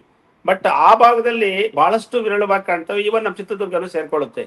ಆಗ ಶಿಕ್ಷಕರ ಕೊರತೆ ಇರುವಂತ ಸಬ್ಜೆಕ್ಟ್ಗೆ ಅಪಾಯಿಂಟ್ ಮಾಡುವಂತಹ ಕೆಲಸವನ್ನ ಹಳ್ಳಿಗಳಲ್ಲಿ ಮಾಡಲ್ಲ. ಮಾನಿಟರಿಂಗ್ ಮಾಡುವಂತ ಕೆಲಸಗಳನ್ನು ಎಫೆಕ್ಟಿವ್ ಮಾಡಲ್ಲ. ಸೊ ಹಾಗಾಗಿ ಏನಾಗ್ತದೆ ಅಂದ್ರೆ ಶಿಕ್ಷಣದ ಗುಣಮಟ್ಟ ಕುಸಿಯುತ್ತೆ. ಶಿಕ್ಷಣವನ್ನ ನೀಡುವವರ ಮನಸ್ಥಿತಿ ಹೇಗಿರ್ಬೇಕು ಅಂತಂದ್ರೆ, ನೋಡಿ, ಒಂದ್ ಮಗುವಿನ ಭವಿಷ್ಯವನ್ನ ಶಿಕ್ಷಣದ ಹೆಸರಿನಲ್ಲಿ ನೀವು ಹಾಳು ಮಾಡ್ತೀರಿ ಅಂತಂದ್ರೆ ಅದೊಂದ್ ರೀತಿ ಆತ್ಮಾಹುತಿ ಮಾಡ್ದಂಗ ಆ ಮಗುವನ್ನ ಅವ ಇಡೀ ಜೀವಮಾನವನ್ನ ಹಾಳು ಮಾಡ್ದಂಗ ಆ ಮಗುದು. ಸೊ ಇದು ಹೇಗಾಗುತ್ತೆ ಅಂದ್ರೆ ಒಂದ್ ಇಡೀ ಸಮಾಜವನ್ನೇ ನೀವು ಕತ್ತಲೆಗೆ ತಳ್ಳಿದಂಗಾಗುತ್ತೆ. ಹೆಚ್ಚು ಕಮ್ಮಿ 25 ರಿಂದ 30 ಲಕ್ಷ ಮಕ್ಳುಗಳು ಮತ್ತೆ ಇವು ಅನುದಾನಿತ ಶಾಲೆಗಳನ್ನು ಸೇರಿಸ್ಕೊಂಡ್ರೆ ಒಂದ್ 40-42 ಲಕ್ಷ ಮಕ್ಳುಗಳು ಗೌರ್ಮೆಂಟ್ ಶಾಲೆಯಲ್ಲಿ ಓದ್ತವೆ. ನೀವು ಯೋಚನೆ ಮಾಡಿ, 42 ಲಕ್ಷ ಮಕ್ಳುಗಳಲ್ಲಿ ನೀವು 25% ಮಕ್ಳುಗಳಿಗೆ ನೀವು ಸರಿಯಾದ ಶಿಕ್ಷಣವನ್ನು ನೀಡಲಿಲ್ಲ ಅಂತಂದ್ರೆ ಅದು ಹೆಚ್ಚು ಕಮ್ಮಿ 10 ಲಕ್ಷಕ್ಕಿಂತ ಹೆಚ್ಚು ಮಕ್ಳುಗಳಿಗೆ ನೀವು ಸರಿಯಾದ ಒಂದು ಶಿಕ್ಷಣವನ್ನ ನೀಡದೆ ಈ ಸಮಾಜಕ್ಕೆ ತಳ್ಳಿ ಇಡೀ ಸಮಾಜದ ವ್ಯವಸ್ಥೆಯನ್ನ ಹಾಳು ಮಾಡುವಂತ ಕೆಲಸಗಳನ್ನ ಸರ್ಕಾರಿ ಖರ್ಚಲ್ಲಿ ಮಾಡ್ತಾ ಇದ್ದೀರಾ ಅಂತ ಅಂದ್ರೆ ಆ ರೀತಿಯ ಒಂದು ಭಾವನೆ ಆಡಳಿತದಲ್ಲಿರೋರ್ಗೆ ಇದ್ರೆ ಮಾತ್ರ ನಾವು ಗುಣಮಟ್ಟದ ಶಿಕ್ಷಣವನ್ನ ಪಡೆಯೋದಕ್ಕೆ ಸಾಧ್ಯ ಆಗುತ್ತೆ. ಈಗ ನಾವು ಹಿಂದೆ ಗೋವಿಂದ ಗೌಡ್ರನ್ನ ನಾವು ನೆನೆಸ್ಕೊಳ್ತೀವಿ. ಇವತ್ತು ಯಾಕೆ ನೆನೆಸ್ಕೊಳ್ತೀವಿ ಅಂತಂದ್ರೆ ಪ್ರತಿ ವರ್ಷ 10 ರಿಂದ 15 ಸಾವಿರ ಶಿಕ್ಷಕರನ್ನು ನೇಮಕ ಮಾಡ್ತಾ ಬಂದ್ರು. ಆಮೇಲೆ ಶಿಕ್ಷಣ ಇಲಾಖೆಗೆ ವಿಶೇಷವಾದಂತ ಅನುದಾನಗಳನ್ನ ನೀಡ್ಬಿಟ್ಟು ಎಫೆಕ್ಟಿವ್ ಆಗಿ ಟೀಚಿಂಗ್ ಆಗೋ ತರ ಮಾಡಿದ್ರು. ಬಹುಶಃ ಪಾಲಕ್ಷಯ್ಯನವರು ಆ ಟೈಮ್ ನಲ್ಲಿ ಇದ್ರು ಅನ್ಸುತ್ತೆ, ಡಿಡಿಪಿ ಆಗಿ. ಅವ್ರಿಗೆ ಗೊತ್ತಿರುತ್ತೆ ಅದರ ಅನುಭವ. ನಾವು ಕೂಡ ಆ ಸಂದರ್ಭದಲ್ಲೇ ಓದಿದ್ದು. ಸೊ ನಮಗೆ ಗುಣಮಟ್ಟದ ಶಿಕ್ಷಣ ಸಿಗೋದಿಕ್ಕೆ ಅವತ್ತಿನ ವ್ಯವಸ್ಥೆ ಕಾರಣ ಆಯ್ತು. ಆದ್ರೆ ಇವತ್ತಿನ ವ್ಯವಸ್ಥೆ ಏನಾಗಿದೆ ಅಂತಂದ್ರೆ, ಸೊ ನಿಮ್ಗೆಲ್ಲರಿಗೂ ಗೊತ್ತಿದೆ, ಸೊ ಇಲ್ಲಿ ಆಡಳಿತದಲ್ಲಿರುವಂತವ್ರು ಶಿಕ್ಷಕರನ್ನ ನೇಮಕ ಮಾಡಲ್ಲ. ಸೊ ಕೆಳಗಿರುವಂತವ್ರನ್ನ ಪ್ರತಿ ವರ್ಷ ಟ್ರಾನ್ಸ್ಫರ್ ಮಾಡ್ಕೊಂತ ಬರ್ತಾ ಇದ್ದಾರೆ. ಇದೇನಾಗುತ್ತೆ, ಅನ್ಸ್ಟೆಬಿಲಿಟಿ.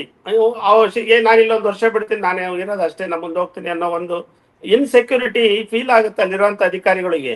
ಆಗ ನಾವು ಅದರಲ್ಲಿ ಗುಣಮಟ್ಟದ ಶಿಕ್ಷಣವನ್ನ ಖಂಡಿತ ಎಕ್ಸ್ಪೆಕ್ಟ್ ಮಾಡಕ್ಕಾಗಲ್ಲ. ನಮ್ಮ ಮುಖ್ಯಮಂತ್ರಿಗಳು ಏನ್ ನಿರ್ಧಾರ ತಗೊಂಡಿದ್ದಾರೋ ಅದು ಅವರ ದೃಷ್ಟಿನಲ್ಲಿ ಸರಿಯಾಗಿರ್ಬಹುದು. ಆದ್ರೆ ಇನ್ನೊಂದು ದೃಷ್ಟಿನಲ್ಲಿ ಮೊದಲು ವ್ಯವಸ್ಥೆಗಳನ್ನ ಕಲ್ಪಿಸಿ, ಮೊದಲು ಶಿಕ್ಷಕರನ್ನ ನೇಮಕ ಮಾಡಿ, ಅಲ್ಲಿ ಮತ್ತೆ ವ್ಯವಸ್ಥೆಗಳನ್ನ ಮಾಡಿ, ಆ ನಂತರ ನೀವು ಉತ್ತರದಾಯಿತ್ವವನ್ನ ಮತ್ತೆ ಅವರಿಗೆ ಈ ಜವಾಬ್ದಾರಿಯನ್ನ ಕೊಟ್ಬಿಟ್ಟು ನೀವು ರಿಸಲ್ಟ್ ಅನ್ನ ಎಕ್ಸ್ಪೆಕ್ಟ್ ಮಾಡಿ. ನೀವು ಅದನ್ನ ಏನೂ ಮಾಡ್ದಂಗೆ ಬರೀ ಕೈಯಲ್ಲಿ ಕಳಿಸ್ಬಿಟ್ಟು ನೀವು ನೀರ್ ತಗೊಂಡ್ಬನ್ನಿ ಅಂದ್ರೆ ಅವ್ರು ಎಷ್ಟು ನೀರನ್ನ ತರದಿಕ್ಕಾಗತ್ತೆ.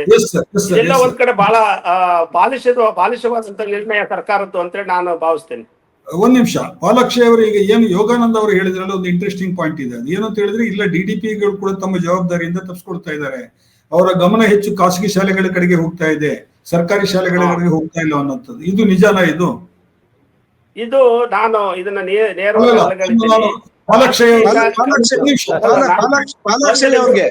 ಒಂದು ನಿಮಿಷ ಇದಕ್ಕೆ ನಾನು ಉತ್ತರ ಹೇಳ್ಬಿಡ್ತೀನಿ. ಪ್ರಶ್ನೆ ಕೇಳಿದ್ರೆ ಬಹಳ ಒಳ್ಳೆ ಪ್ರಶ್ನೆ ಕೇಳಿದ್ದು ಪಾಲಾಕ್ಷಿ ಅವ್ರಿಗೆ, ಅವರು ಉತ್ತರ ಕೊಡ್ಲಿ. ಅವರಿಗೆ ನೇರ ಪ್ರಶ್ನೆ, ಯಾಕಂದ್ರೆ ಅವರ ಅನುಭವ ಏನ್ ಹೇಳುತ್ತೆ ಅನ್ನೋದು ಬೇಕು ನನಗೆ. ಸರ್, ಈಗ ನಾನು BO ಆಗಿ ಕೆಲಸ ಮಾಡುವಾಗ ಇದ್ದ ವ್ಯವಸ್ಥೆಗೂ ಈಗಿರುವ ವ್ಯವಸ್ಥೆಗೂ ಅಜಗಜಾಂತರ ವ್ಯತ್ಯಾಸ ಇದೆ. ಎರಡನೇದು, government schools, government teachers, they are autonomous by default ಅನ್ನಂಗ್ ಆಗಿತ್ತು. They are autonomous by default, ಯಾರು ಏನ್ ಮಾಡಿದ್ರು ನಡೀತದೆ ಅನ್ನಂಗೆ. ಎರಡನೇದು, ಈಗಿನ ಅಧಿಕಾರಿಗಳು ಸಹ ಮಗುವಿನ ಕಲಿಕೆ ಬಗ್ಗೆ, ಶಿಕ್ಷಕರ ಪರ್ಫಾರ್ಮೆನ್ಸ್ ಅಸೆಸ್ ಮಾಡೋದ್ರ ಬಗ್ಗೆ ಗಮನ ಕೊಡೋದಕ್ಕಿಂತ ಬರೀ ಪ್ರೋಟೋಕಾಲ್ ಡ್ಯೂಟಿ ಮಾಡ್ಕೊಂಡ್ ಕಾಲ ಕಳೀತಾ ಇದ್ದಾರೆ ಹೊರತು, ಮೇಲಧಿಕಾರಿಗಳನ್ನ ಓಲೈಸ್ಕೊಂಡ್ ಕಾಲ ಕಳೀತಾ ಇದ್ದಾರೆ ಹೊರತು, ತಾನಿರುವ ತಾಲ್ಲೂಕಿನಲ್ಲಿ, ಜಿಲ್ಲೆನಲ್ಲಿ ಏನಾದ್ರೂ ಸುಧಾರಣೆ ತರಬೇಕು ಅನ್ನೋ ಕಮಿಟ್ಮೆಂಟು, ಆ ತರದ ಒಂದು ದೃಷ್ಟಿಕೋನ ಇಲ್ವೇ ಇಲ್ಲ. ಇದ್ರೂ ಸಹ ಅದನ್ನು ಮಾಡ್ಲಿಕ್ಕೆ ಆಗ್ತಾ ಇಲ್ಲ ಅಂತೇಳಿ ಕೆಲವು ಪ್ರಾಮಾಣಿಕ ಅಧಿಕಾರಿಗಳು ನನ್ನ ಜೊತೆ ಈಗಲೂ ಪರಿಸ್ಥಿತಿಯನ್ನ, ವ್ಯವಸ್ಥೆಯನ್ನ ಎಕ್ಸ್ಪ್ಲೈನ್ ಮಾಡ್ತಾವ್ರೆ. VRS ಅಪ್ಲೈ ಮಾಡ್ತಾ ಇದೀವಿ ಸರ್, ನಿಮ್ ಕಾಲ ಸುವರ್ಣ ಕಾಲ ಅನ್ನೋ ಮಟ್ಟಕ್ಕೆ ಹೇಳ್ತಾ ಇದ್ದಾರೆ. ಎರಡನೇದು, ಖಾಸಗಿ ಶಾಲೆ ಬೆಂಗಳೂರಿನಲ್ಲಿ ಮಾನಿಟರ್ ಮಾಡೋ ಅಂತ ಅವಶ್ಯಕತೆನೇ ಇಲ್ಲ ಅಂತೇಳಿ VP ಬಳಿಗಾರ್ ಕಮಿಷನರ್ ಇದ್ದಾಗ, ನೀವು ಸರ್ಕಾರಿ ಶಾಲೆಗಳನ್ನ ಅಷ್ಟೇ ನೋಡಿ, ಖಾಸಗಿ ಶಾಲೆಗಳಿಗೆ ಹೋಗ್ಲೇಬೇಡಿ, they will take care of themselves ಅಂತ ಒಂದು ಆದೇಶ ಕೊಟ್ರು. ಆ ಆದೇಶದ ಜೊತೆಗೆ ಇನ್ನೊಂದು ಆದೇಶ ಕೆಟ್ಟದಾಗ ಏನ್ ಬಂತು, ಸರ್ಕಾರ ಮಾಡುವ ಕೆಲಸವನ್ನ ಅನುದಾನಿತ ಇಲ್ಲದೆ ಇರ್ತಕ್ಕಂಥ ಶಾಲೆಗಳು ಮಾಡ್ತಾ ಇದ್ದಾವೆ, ಆದ್ರಿಂದ ಅವರು ಎಷ್ಟು ಸೆಕ್ಷನ್ ಬೇಕಾದ್ರೂ ತೆರೀಬಹುದು, ಅದಕ್ಕೆ ಸರ್ಕಾರದ ಅನುಮತಿ ಬೇಕಿಲ್ಲ. ಈ ಎರಡು ಆದೇಶಗಳು ಖಾಸಗಿ ಶಾಲೆಗಳು ಕರ್ನಾಟಕದಲ್ಲಿ ಪ್ರತಿ ಓಣಿನಲ್ಲಿ ಹುಟ್ಕೊಳ್ಳಿಕ್ಕೆ ಅವಕಾಶ ಆಯಿತು. ಹಾಗಾಗಿ ಹೆಚ್ಚಿನ ಖಾಸಗಿ ಶಾಲೆ ಬಂದ ಮೇಲೆ ಅಧಿಕಾರಿಗಳು ಸಹ ಸ್ವಲ್ಪ ಆದಷ್ಟು ಆ ಕಡೆ ಗಮನ ಕೊಡದೇ ಇದ್ರೂ ನೀವು ಮಾಮೂಲಿ ವಸೂಲು ಮಾಡೋ ಮಟ್ಟಕ್ಕೆ ಬಂದಿದ್ದಾರೆ ಅಂತ ಇತ್ತೀಚಿನ ಸುದ್ದಿ. ಹಾಗಿದ್ದಾಗ ಸರ್ಕಾರಿ ಶಾಲೆಗೆ ಹೋಗ್ಬೇಕು ಅಂತ ಅವರಿಗೆ ಅನ್ಸೋದೇ ಇಲ್ಲ. ಜೊತೆಗೆ ಕೆಲಸದ ಒತ್ತಡ. ಹಾಗಾಗಿ ಸರ್ಕಾರಿ ಶಾಲೆಗಿಂತ ಖಾಸಗಿ ಶಾಲೆ ಕಡೆ ಒಲವು ಜಾಸ್ತಿ ಯಾಕೆ ತೋರಿಸ್ತಾರೆ ಅಂತಂದ್ರೆ, ಒಂದು ಆ ಸ್ಕೂಲ್ನಲ್ಲಿ ಚೆನ್ನಾಗಿ ನಡೀತಾ ಐತೆ ಬಂದು ಹೋದ್ರು ಹಾಗೆ ಅಂತಂದ್ರೆ ಒಂದು ಒಪಿನಿಯನ್ ಕ್ರಿಯೇಟ್ ಆಗುತ್ತೆ. ಯಾರ್ಯಾರು ಖಾಸಗಿ ಶಾಲೆಗಳನ್ನ ಚೆನ್ನಾಗಿ ನೋಡ್ಕೊತಾರೆ ಅವರೆಲ್ಲ ಸಿರಿವಂತರಾಗ್ತಾವ. ಸರ್ಕಾರಿ ಶಾಲೆಗಳ ಕಡೆಗೆ ಹೆಚ್ಚು ಕೆಲಸ ಕೇಳೋ ಅಂತ ನೈತಿಕತೆನೇ ಇಲ್ಲ, ಹೋಗೋದೇ ಇಲ್ಲ. ಈಗ ಎಸ್, ಯೋಗಾನಂದ್ ಏನೋ ಹೇಳ್ತಾ ಇದ್ರೆ. ಯೋಗಾನಂದ್ ಏನೋ ಹೇಳ್ತಾ ಇದ್ರೆ. ಈಗ ನೋಡಿ, ಈಗ ಪಾಲಾಕ್ಷಯ್ಯನವರು ಡಿಪಾರ್ಟ್ಮೆಂಟ್ ಒಳಗಡೆ ಇದ್ದು ಹೊರಗಡೆಗೆ ಬಂದು ಬಹಳ ಸತ್ಯವನ್ನ ಮಾತಾಡ್ತಿದ್ದಾರೆ. ನಾನು ಅವ್ರಿಗೆ ಅಭಿನಂದನೆಗಳನ್ನ ಸಲ್ಲಿಸ್ತೀನಿ. ಅದ್ರ ಜೊತೆಗೆ ಅವರು ಡಿಪಾರ್ಟ್ಮೆಂಟ್ ಅಲ್ಲಿ ಇದ್ದಾಗ್ಲೂ ಕೂಡ ಸ್ವಲ್ಪ ನಿಷ್ಠುರವಾಗಿ ಮಾತಾಡ್ತಿದ್ರು ಅಂತ ನನ್ನ ಮಾಹಿತಿ. ಹೌದೌದು ಹೌದು ಹೌದು ಹೌದು ಇಲ್ಲ, ಈ ತರ ಪ್ರಾಮಾಣಿಕವಾಗಿ ಬೆರಳೆಣಿಕೆ ಎಷ್ಟು ಜನ ನಮಗ್ ಸಿಗ್ತಾರೆ. ಅದು ರಿಟೈರ್ಮೆಂಟ್ ಇರ್ಬೋದು, ಈಗಲೂ ಕೂಡ ಕೆಲವು DDPIಗಳು ಮತ್ತೆ BOಗಳು ಪ್ರಾಮಾಣಿಕವಾಗಿ ಕೆಲಸ ಮಾಡೋ ಕೂಡ ಇದ್ದಾರೆ. ಆದ್ರೆ ಪರಿಸ್ಥಿತಿ ಹೆಂಗಿದೆ ಅಂತ ಹೇಳಿದ್ರೆ, ಇವತ್ತು ಆ ಜಾಗಗಳಿಗೆ ಬಂದು ಕೂತ್ಕೋಬೇಕಾದ್ರೆ ಬಹಳಷ್ಟು ರೀತಿಯ ಏನು ಸರ್ಕಾರ ಜೊತೆ ಬೇರೆ ಬೇರೆ ರೀತಿಯ ವ್ಯವಸ್ಥೆಗಳೆಲ್ಲ ಇರೋದ್ರಿಂದ ಇವತ್ತು ಆ ಇನ್ಫ್ಲೂಯೆನ್ಸ್ಡ್ ಇದ್ರ ಮೇಲೆ ಒಂದು ಪ್ರಶ್ನೆ ಅಲ್ಲ, ಲೆಟ್ ಬಿ ಓಪನ್. ಯಾಕಂತ ಹೇಳಿದ್ರೆ ಸರ್ಕಾರ ಅದ್ರದ್ದು ಈಗ ಸರ್ಕಾರದ ಕೆಲಸ ಹೇಗೆ ಅಂತ ಹೇಳಿದ್ರೆ, ಈಗ ಏನು ಮುಖ್ಯಮಂತ್ರಿ ಅವರು ಮೊನ್ನೆ ಸಭೆ ಮಾಡಿದ್ರು, ಯಾರ ಮೇಲಾದ್ರೂ ಒಂದು ಜವಾಬ್ದಾರಿ ಹಾಕ್ಬೇಕು ಅಂತ ಇರುತ್ತೆ. ಅವರಿಗೆ ಸಚಿವರಿಗೂ ಇರುತ್ತೆ, ಅಧಿಕಾರಿಗಳಿಗೂ ಇರುತ್ತೆ. ಅದು ಯಾರ ಮೇಲಾದ್ರೂ ಒಂದು ಜವಾಬ್ದಾರಿ ಹಾಕ್ಬೇಕು ಅಂತ ಇರುತ್ತೆ. ಸರ್ಕಾರ ಕೆಲಸ ಮಾಡೋದು ಹಾಗೆ. ಆಮೇಲೆ ಅವ್ರೇನ್ ಮಾಡ್ತಾರೆ, DDP ಅವರು ಇನ್ನೊಬ್ಬರ ಮೇಲೆ ಆ ಜವಾಬ್ದಾರಿಯನ್ನು ಹೊರಿಸ್ಲಿಕ್ಕೆ ಟ್ರೈ ಮಾಡ್ತಾರೆ. ಯಾಕಂದ್ರೆ ತಪ್ಪಿಸ್ಕೋಬೇಕಲ್ಲ ಶಿಸ್ತು ಕ್ರಮದಿಂದ. ಈಗ CM ಬಹಳ ಸ್ಟ್ರಿಕ್ಟ್ ಆಗಿ ಹೇಳಿರೋದ್ರಿಂದ ಏನಂತ ಹೇಳಿದ್ರೆ, ನೋಟಿಸ್ ಕೊಡಿ, ನೋಟಿಸ್ ಸರ್ವ್ ಮಾಡಿ, ನೋಟಿಸ್ ತೃಪ್ತಿಕರವಾಗಿಲ್ಲ ಅಂತ ಹೇಳಿ ಆದ್ರೆ DDPIಗಳದ್ದು ಆಕ್ಷನ್ ತಗೊಳ್ಳಿ ಅನ್ನೋ ಮಾತನ್ನು ಕೂಡ ಹೇಳಿದ್ದಾರೆ. ಮತ್ತೆ ಇದು ಬಹಿರಂಗವಾಗಿ ಹೇಳಿದ್ದಾರೆ. ಎಲ್ಲೋ ಒಂದು ಕಡೆಯಿಂದ ಈ ವ್ಯವಸ್ಥೆಗೆ ಕಾಯಕಲ್ಪ ಮಾಡುವಂತ ಕೆಲಸ ಆಗ್ಬೇಕು. ಆದ್ರೆ ನೀವು ಸೂಚ್ಯವಾಗಿ ಹೇಳಿದ್ರಿ. ನಾನು ಅದನ್ನ ಸ್ವಲ್ಪ ಒಬ್ಬ ಪತ್ರಕರ್ತನಾಗಿ ನನಗೂ ತಿಳ್ಕೊಳ್ಳಿಕ್ಕೆ ಒಂದು ಮನಸ್ಸಿದೆ. ಎಷ್ಟು ನಡೆಯುತ್ತೆ ಸರ್ DDPIಗಳ ಟ್ರಾನ್ಸ್ಫರ್ಗೆ? ಈಗ ಒಂದು ಅಂದಾಜು, ನೀವೆಲ್ಲರೂ ಫೀಲ್ಡ್ ಅಲ್ಲಿ ಇರೋದ್ರಿಂದ ಕೇಳ್ತಾ ಇದ್ದೀನಿ, ನನಗೆ ಗೊತ್ತಿಲ್ಲ. DDPI ಟ್ರಾನ್ಸ್ಫರ್ಗೆ ಎಷ್ಟು ನಡೀತಾ ಇದೆ ಸರ್ ದುಡ್ಡು? ಒಂದೊಂದು ಜಿಲ್ಲೆಗೆ ಒಂದೊಂದ್ ತರ ಇದೆ ಅಂತ. ಈಗ ನಾವು ಪೋಷಕರಾಗಿರೋದ್ರಿಂದ ನಮ್ ಕೆಲಸ ಏನಿದ್ರು ಖಾಸಗಿ ಶಾಲೆಗಳಿಗೆ ಅವ್ರು ಕೇಳ್ದಷ್ಟು ದುಡ್ಡು ಕಟ್ಟೋದು. ಈಗ ಲೋಕೇಶ್ ತಾಳಿಕಟ್ಟಿ ಅವರು ಯಾರು ಕೊಡ್ತಾರೆ, ಯಾರು ಇಸ್ಕೊಳ್ತಾರೆ ಅಂತ ನನ್ಗಿಂತ ಚೆನ್ನಾಗಿ ಅವ್ರಿಗೆ ಗೊತ್ತಿದೆ. ಈ ಪ್ರಶ್ನೆನ ನೀವು ಅವ್ರು ಕೇಳೋದು ಒಳ್ಳೇದು. ಇಲ್ಲ, ನನಗೆ ಪಾಲಾಕ್ಷಯ್ಯ ಅವರು ಅಲ್ಲ, ಈಗ ಇದು ದೂರ ಪ್ರಶ್ನೆ ಅಲ್ಲ ನಮ್ಗೆ. ಯಾಕಂದ್ರೆ ಸಾರ್ವಜನಿಕರಿಗೆ, ಪ್ರಜೆಗಳಿಗೆ ಇದನ್ನು ತಿಳ್ಕೊಳ್ಳೋ ಹಕ್ಕಿದೆ. ಇದು ಯಾಕೆ ಈ ತರ ನಡೀತಾ ಇದೆ ಅನ್ನೋದಕ್ಕೆ ಅದು ಕೂಡ ಒಂದು ಕಾರಣ. ಅದು ಎಷ್ಟು DDPIಗಳ ಟ್ರಾನ್ಸ್ಫರ್ಗೆ ಎಷ್ಟು ತಗೋತಾರೆ ಸರ್? ಈಗ ದಕ್ಷಿಣದಲ್ಲಿ ಎಷ್ಟು ತಗೋತಾರೆ, ಉತ್ತರದಲ್ಲಿ ಎಷ್ಟು ತಗೋತಾರೆ? ಒಂದೊಂದು ಜಿಲ್ಲೆಗೆ ಒಂದೊಂದ್ ತರ ಇದೆ ಸರ್. ಈಗ ಗುಲ್ಬರ್ಗ ಅಥವಾ ಆ ಕಡೆ ಹೋಗ್ಬೇಕು ಅನ್ನೋದಾದ್ರೆ ಅಲ್ಲಿರ್ತಕ್ಕಂಥವ್ರು ಅಲ್ಲೇ ಅಡ್ಡಾಡೋದಾದ್ರೆ ಸದ್ಯ ಹೋದ್ರು ಸಾಕು ಅಂತಾರೆ. ಬೆಂಗಳೂರೇ ಬರ್ಬೇಕು ಅಂತಂದ್ರೆ ಕನಿಷ್ಠ ನನಗನ್ನಿಸ್ತಂಗೆ ಈಗಿನ ಕೆಲವ್ರು ಹೇಳೋದು ನೋಡ್ಕೊಂಡ್ರೆ 50 ಲಕ್ಷದಿಂದ 1 ಕೋಟಿವರೆಗೆ ಹರಾಜಿಟ್ಟವ್ರು DDPI ಪೋಸ್ಟ್ಗೆ ಟ್ರಾನ್ಸ್ಫರ್. ಬಹಳ ಅಲ್ಲಲ್ಲ, ಇದು ನೋಡಿ, ಇದು ವ್ಯವಸ್ಥೆಯನ್ನ ನಾವು ಎಲ್ಲೋ ಮೇಲ್ಮೇಲಿಂದ ಸರಿ ಮಾಡೋದಕ್ಕಾಗೋದಿಲ್ಲ. ಅಮೂಲಾಗ್ರವಾಗಿ ನಾವು ಅದನ್ನು ಸರಿ ಮಾಡಬೇಕು.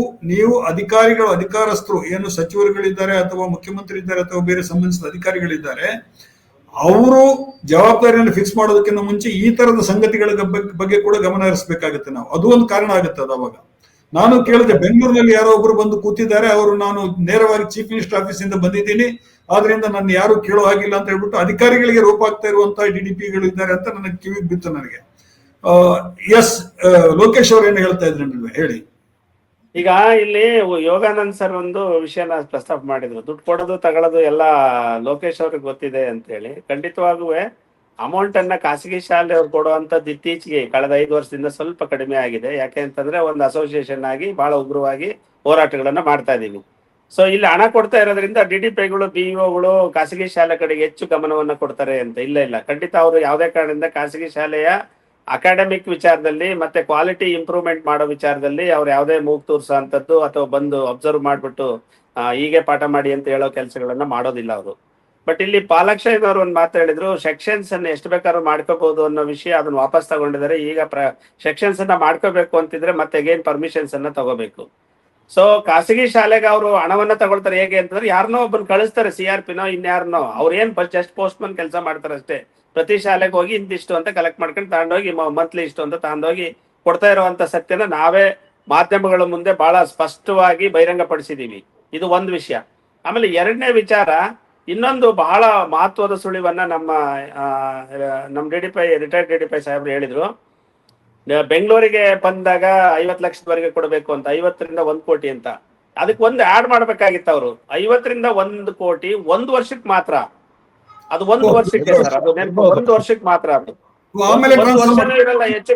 ಹೆಚ್ಚು ಕಮ್ಮಿ 9 ತಿಂಗಳು 10 ತಿಂಗಳಿಗೆ ಅವ್ರನ್ನ ಟ್ರಾನ್ಸ್ಫರ್ ಮಾಡ್ತಾರೆ, ಯಾಕಂದ್ರೆ ಅವ್ರಿಗೆ ಹಣ ಬೇಕಾಗಿರುತ್ತೆ. ಆಮೇಲೆ ಇತ್ತೀಚೆಗೆ ಒಂದು ನಡೀತಾ ಇದೆ, ಬಹುಶಃ ಅದು ಕೂಡ ನಿಮ್ಮ ಮಾಧ್ಯಮದ ಗಮನಕ್ಕಿರ್ಲಿ. ಈಗ ಜೂನ್ 15 ಅಥವಾ 16 ಅಥವಾ 20ನೇ ತಾರೀಕಿಂದ ಒಂದು ಟ್ರೂಪ್ಗಳು 3 ಮಂತ್ ಕಮಿಟಿ ಅಂತ ಟ್ರೂಪ್ಗಳು ಆಗ್ತದವೆ ಎಲ್ಲ ಕಡೆ ಬೆಂಗಳೂರಿನಲ್ಲಿ. ಸೊ ಈ ಟ್ರೂಪಿನ ಮೂಲ ಉದ್ದೇಶ ಏನು ಅಂತಂದ್ರೆ, ಪ್ರತಿ ಶಾಲೆಗೆ ಹೋಗೋದು, ಸಣ್ಣ ಪುಟ್ಟ ವೈಫಲ್ಯಗಳನ್ನ ಐಡೆಂಟಿಫೈ ಮಾಡೋದು, ಮಾಡಿಬಿಟ್ಟು ತಕ್ಷಣ ಅಲ್ಲೊಬ್ಬ ನಡುವೆ ಒಬ್ಬ ಮಿಡ್ಲ್ ಮ್ಯಾನ್ ಇರ್ತಾನೆ, ಬ್ರೋಕರ್. ಆ ಬ್ರೋಕರ್ ಮೂಲಕ ಇನ್ಫ್ಲೂಯೆನ್ಸ್ ಮಾಡಿಸ್ಬಿಟ್ಟು ಹಣವನ್ನು ವಸೂಲಿ ಮಾಡುವಂತ ಕೆಲಸಗಳು ಕೂಡ ಈಗ ಪ್ರಾರಂಭ ಆಗ್ತಾ ಇದಾವೆ. ಸೊ ಇದು ಇವರ ಸಂಪೂರ್ಣವಾದಂತ ಹಣ ವಸೂಲಿ ಮಾಡುವಂತ ಕಾರ್ಯ, ಅಂದ್ರೆ ಹಣವನ್ನು ದುಡಿಯುವಂತ ಕಾರ್ಯಕ್ಕೆ ಖಾಸಗಿ ಶಾಲೆಗಳನ್ನ ಬಳಸ್ಕೊಂತಾರೆ. ಇನ್ನ ಮಕ್ಕಳ ಭವಿಷ್ಯವನ್ನೇ ಹಾಳು ಮಾಡೋದಕ್ಕೆ ಗೌರ್ಮೆಂಟ್ ಶಾಲೆಗಳನ್ನ ಬಳಸ್ಕೊಂತಾರೆ. ಸೊ ಇಷ್ಟಂತೂ ನಾನು ಸ್ಪಷ್ಟವಾಗಿ 2 ವೈರುಧ್ಯಗಳನ್ನ ನಾನು ಸ್ಪಷ್ಟವಾಗಿ ಹೇಳೋದಕ್ಕೆ ಇಚ್ಛಿಸ್ತೀನಿ. ಯಾಕಂದ್ರೆ ಆ ಮಕ್ಕಳ ಕಡೆಗೆ ಗಮನವನ್ನ ಕೊಡದೆ, ಅಲ್ಲಿಗೆ ಸರಿಯಾದ ಶಿಕ್ಷಕರ ನೇಮಕ ಮಾಡದೆ, ಆ ಮಕ್ಕಳುಗಳ ಭವಿಷ್ಯಗಳನ್ನೇ ಹಾಳು ಮಾಡ್ಕೊಳ್ತಾ ಇನ್ನೊಂದ್ ಕಡೆ ಹಣವನ್ನು ವಸೂಲಿ ಮಾಡ್ಕೊಂಡು ನಮ್ಗೇನು ಗೊತ್ತಿಲ್ಲ ನನಗೆ 9 ತಿಂಗಳು ಟೈಮ್ ಪಾಸ್ ಮಾಡಿ ಹೋಗ್ತಾರೆ. ಆಗ ಏನಾಗುತ್ತೆ, ಅಕೌಂಟೆಬಿಲಿಟಿ, ಆ ಪೊಸಿಷನ್ ನಲ್ಲಿರುವಂತ ಅಧಿಕಾರಿಯ ಅಕೌಂಟೆಬಿಲಿಟಿ ಸಂಪೂರ್ಣವಾಗಿ ಹೋಗುತ್ತೆ. ಅವಾಗ ಆ ಮಕ್ಕಳು ಬಹುಶಃ ಅಥವಾ ರಿಸಲ್ಟ್ ಮತ್ತೆ ಇದ್ರ ಎಲ್ಲದರ ಮೇಲೂ ಕೂಡ ಅದು ಇಂಪ್ಯಾಕ್ಟ್ ಆಗುತ್ತೆ. ಕರ್ನಾಟಕದ ದಕ್ಷಿಣ ಭಾರತದಲ್ಲಿ ಕರ್ನಾಟಕದ ಶಿಕ್ಷಣದ ಪರಿಸ್ಥಿತಿ ಬಹಳಷ್ಟು ಶೋಚನೀಯವಾಗಿದೆ. ನೀವು ಆಂಧ್ರಕ್ಕೆ ಹೋಗಿ ಕಂಪ್ಲೀಟ್ ನಂಬರ್ ಆಫ್ ಟೀಚರ್ಸ್ ಅನ್ನ ನೋಡ್ಬೋದು. ಈ ವರ್ಷನೂ ರೆಕ್ರೂಟ್ ಮಾಡಿದ್ರು ಆಂಧ್ರದಲ್ಲಿ. ಪ್ರತಿ ವರ್ಷ ರೆಕ್ರೂಟ್ ಮಾಡ್ತಾರೆ. ತಮಿಳುನಾಡಲ್ಲಿ ಮಾಡ್ತಾರೆ, ಕೇರಳದಲ್ಲಿ ಮಾಡ್ತಾರೆ, ಆಂಧ್ರದಲ್ಲಿ ಮಾಡ್ತಾರೆ, ಮಹಾರಾಷ್ಟ್ರದಲ್ಲಿ ಮಾಡ್ತಾರೆ.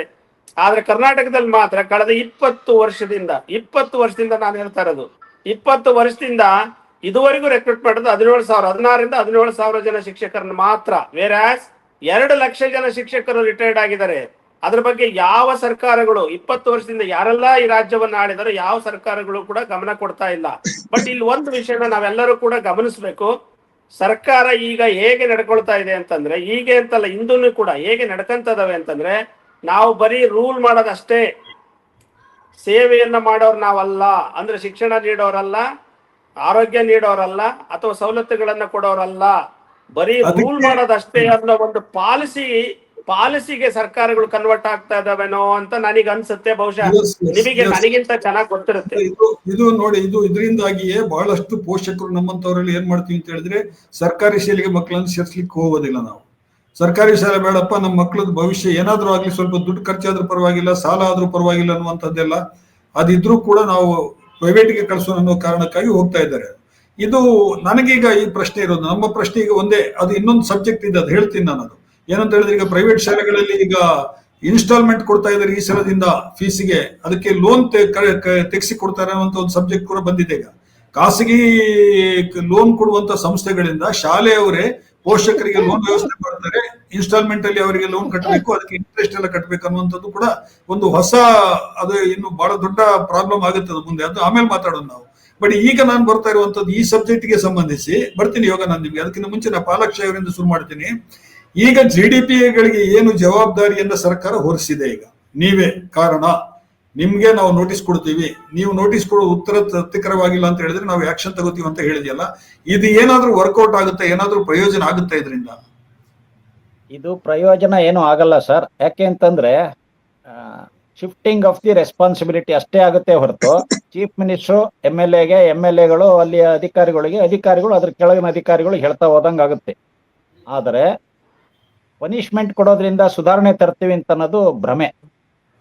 ಏನಿದ್ರು ಸವಲತ್ತು ಕೊಟ್ಟು ಕೆಲಸ ಮಾಡದೇ ಇದ್ದಾಗ ಬಿಗಿ ಹಚ್ಚಿ ಮಾನಿಟರಿಂಗ್ ಮಾಡಿ ಗುಣಮಟ್ಟವನ್ನು ಖಾತ್ರಿ ಕೊಡಬೇಕೆ ಹೊರತು, DDPIಗೆ ಅಥವಾ BEOಗೆ ನೋಟಿಸ್ ಕೊಡೋದ್ರಿಂದ ಏನು ಕೆಲಸ ಆಗಲ್ಲ. ಅವನು 1000 ಕತೆ ಹೇಳ್ತಾನೆ. ಪ್ರತಿ ಸ್ಕೂಲಿನ ಚಿತ್ರಣ ತೆಗೆದು ಕಣ್ಮುಂದೆ ಇಟ್ಟರೆ DDPI BEOಗಳು ಸರಿಯಾಗಿ, ವಾಸ್ತವವಾಗಿ, ಪ್ರಾಮಾಣಿಕವಾಗಿ ಚೀಫ್ ಮಿನಿಸ್ಟ್ರು ನಮ್ಮ ಆಡಳಿತದಲ್ಲಿ ಸರ್ಕಾರಿ ಶಾಲೆ ಇಷ್ಟೊಂದು ಹದೋಗತಿಗೆ ಹೋಗಿದಾವ ಅಂತೇಳಿ ಮರುಚಿಂತನೆ ಮಾಡ್ಬೇಕು. ಆ ಮಟ್ಟಕ್ಕೈತಿ. ಒಂದು ಸಣ್ಣ ಉದಾಹರಣೆ, ನಾನು ತಿಪ್ಟೂರ್ BEO ಇದ್ದಾಗ ಇದೇ ಡಾಕ್ಟರ್ G. ಪರಮೇಶ್ವರ್ ಅವರು ಮಿನಿಸ್ಟ್ರು. ಅವ್ರದೇ ಒಂದು ಸ್ಕೂಲ್ ತಿಪ್ಟೂರ್ ತಾಲೂಕಿನಲ್ಲಿ ಇತ್ತು. ರಸ್ತೆ ದಂಡೆಯಲ್ಲಿ ಇರ್ತಕ್ಕಂಥ ಒಂದು ಶಾಲೆ, ಬಸ್ ಹೋಗ್ದಂಗೆ ಬಸ್ಸಿನ ಧೂಳೆಲ್ಲ ಬಂದು ಆ ಕ್ಲಾಸ್ ರೂಮಿಗೆ ಬೀಳ್ತಿತ್ತು. ಸಂಬಳ ನಿಲ್ಲಿಸಿದೆ ಎಂದು ಒಂದಿಷ್ಟು ಫೋನ್ ತಗೊಂಡು ಹಿಗ್ಗ ಮುಗ್ಗ ಜಾಡಿಸಿದ್ರು. ನಾನು ಇಷ್ಟೇ ಹೇಳಿದೆ, ಸರ್ ನಿಮ್ಮಂತ ಒಂದು ಸಂಸ್ಥೆನಲ್ಲಿ ಇಂಥದ್ದೊಂದು ಸ್ಕೂಲ್ ಇದೆ ಅಂತ ನಾನು ನಿರೀಕ್ಷಣೆ ಮಾಡಿರ್ಲಿಲ್ಲ. ತಾವು ದಯಮಾಡಿ ಒಂದ್ಸಲಿ ಬಂದು ನೋಡಿ, ಹೌದು ನಮ್ಮ ಸ್ಕೂಲ್ ಹಂಗೆ ಇರ್ಲಿ ಅಂತ ನಿಮ್ಮ ಮನ್ಸಿಗೆ ಅನ್ಸಿರೆ ನಾನು ಸಂಬಳ ರಿಲೀಸ್ ಮಾಡ್ತೀನಿ ಸರ್ ಅಂತ ನೇರವಾಗಿ ಹೇಳಿದೆ ಫೋನ್ ಮೇಲೆ. ಹೌದೇನ್ರಿ ಅಷ್ಟೊಂದು ಕೆಟ್ಟೋಗೈತೇನ್ರಿ ಅಂದ್ರು. ಬಂದು ನೋಡಿದ್ರು, ಆ ಊರಿಗೆ ಸ್ಕೂಲನ್ನ ಸ್ಯಾಂಕ್ಷನ್ ಮಾಡಿಕೊಟ್ರು. ಅದೇನು ಮಾಡಿದೆ, ಸುಮ್ಮನೆ ಸಂಬಳ ರಿಲೀಸ್ ಮಾಡ್ಕೊಂಡು ಹೋಗಿದ್ರೆ ಆ ಸ್ಕೂಲಿನ ಮಕ್ಕಳು ಧೂಳು ಕೊಡ್ಕೊಂಡು ಅರ್ಧ ಬರ್ಧ ಪಾಠ ಕೇಳ್ಕೊಂಡು ಹೋಗೋರು. ಕಟ್ನಿಟ್ಟಾಗಿ ಹೇಳೋ ಅಂತ ಗಟ್ಸ್ ಇಲ್ದಂಗೆ ಆಗೈತೆ. ಹೆದರಿಕೆ ಕೆಲಸ ಮಾಡ್ತಾವ್ರೆ ಸರ್ ಈಗಿನ ಅಧಿಕಾರಿಗಳು. ಮೇಲಧಿಕಾರಿಗಳಿಗೆ ಎದುರು ಮಾತಾಡಕ್ಕೆ ತಾಕತ್ತಿಲ್ಲ.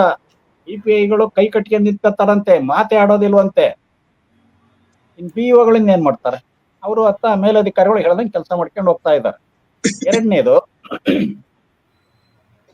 DDPIಗಳು ಯಾವ ಕೆಲಸ ಮಾಡಬೇಕು ಯಾವ್ದು ಮಾಡಬೇಕು ಅಂತ ರೋಲ್ಸ್ ಅಂಡ್ ರೆಸ್ಪಾನ್ಸಿಬಿಲಿಟಿ ಸ್ಪೆಸಿಫಿಕ್ ಆಗಿ ಹೇಳಿದ್ರೆ, ಗುಣಾತ್ಮಕ ಶಿಕ್ಷಣವನ್ನ ಖಾತ್ರಿ ಮಾಡಲಿಕ್ಕೆ ಕೇವಲ ಅಕಾಡೆಮಿಕ್ ಆಕ್ಟಿವಿಟೀಸ್ ಮಾತ್ರ ಮಾಡಿ ಅಂತ ಅನ್ನೋ ಮಟ್ಟಕ್ಕೆ ಅವ್ರಿಗೆಲ್ಲೂ ಹೇಳಿಲ್ಲ. ಎಲ್ಲ ಇಲಾಖೆ ಕೆಲಸಗಳನ್ನ DDPIನಿಂದ ಹಿಡಿದು ಮೇಷ್ಗಳಿಂದ ಹಿಡಿದು ಒಂದು ರೀತಿ ಶಿಕ್ಷಣ ಇಲಾಖೆಯನ್ನು ಶೋಷಣೆ ಮಾಡೋದಕ್ಕೆ ಇಟ್ಕೊಂಡಿದ್ದಾರೆ ಅಂತ ಅನ್ಸುತ್ತೆ ಹೊರತು ಶಾಲಾ ಮಕ್ಕಳಿಗೆ ನಿಜವಾದ ಗುಣಮಟ್ಟದ ಶಿಕ್ಷಣ ಕೊಡಬೇಕು ಅನ್ನೋ ಕಾಳಜಿ ಆಗ್ಲಿ ಬದ್ಧತೆ ಆಗ್ಲಿ ಸರ್ಕಾರಕ್ಕೆ ಇಲ್ಲ. ಎಸ್ ಯೋಗಾನಂದ್, ಈಗ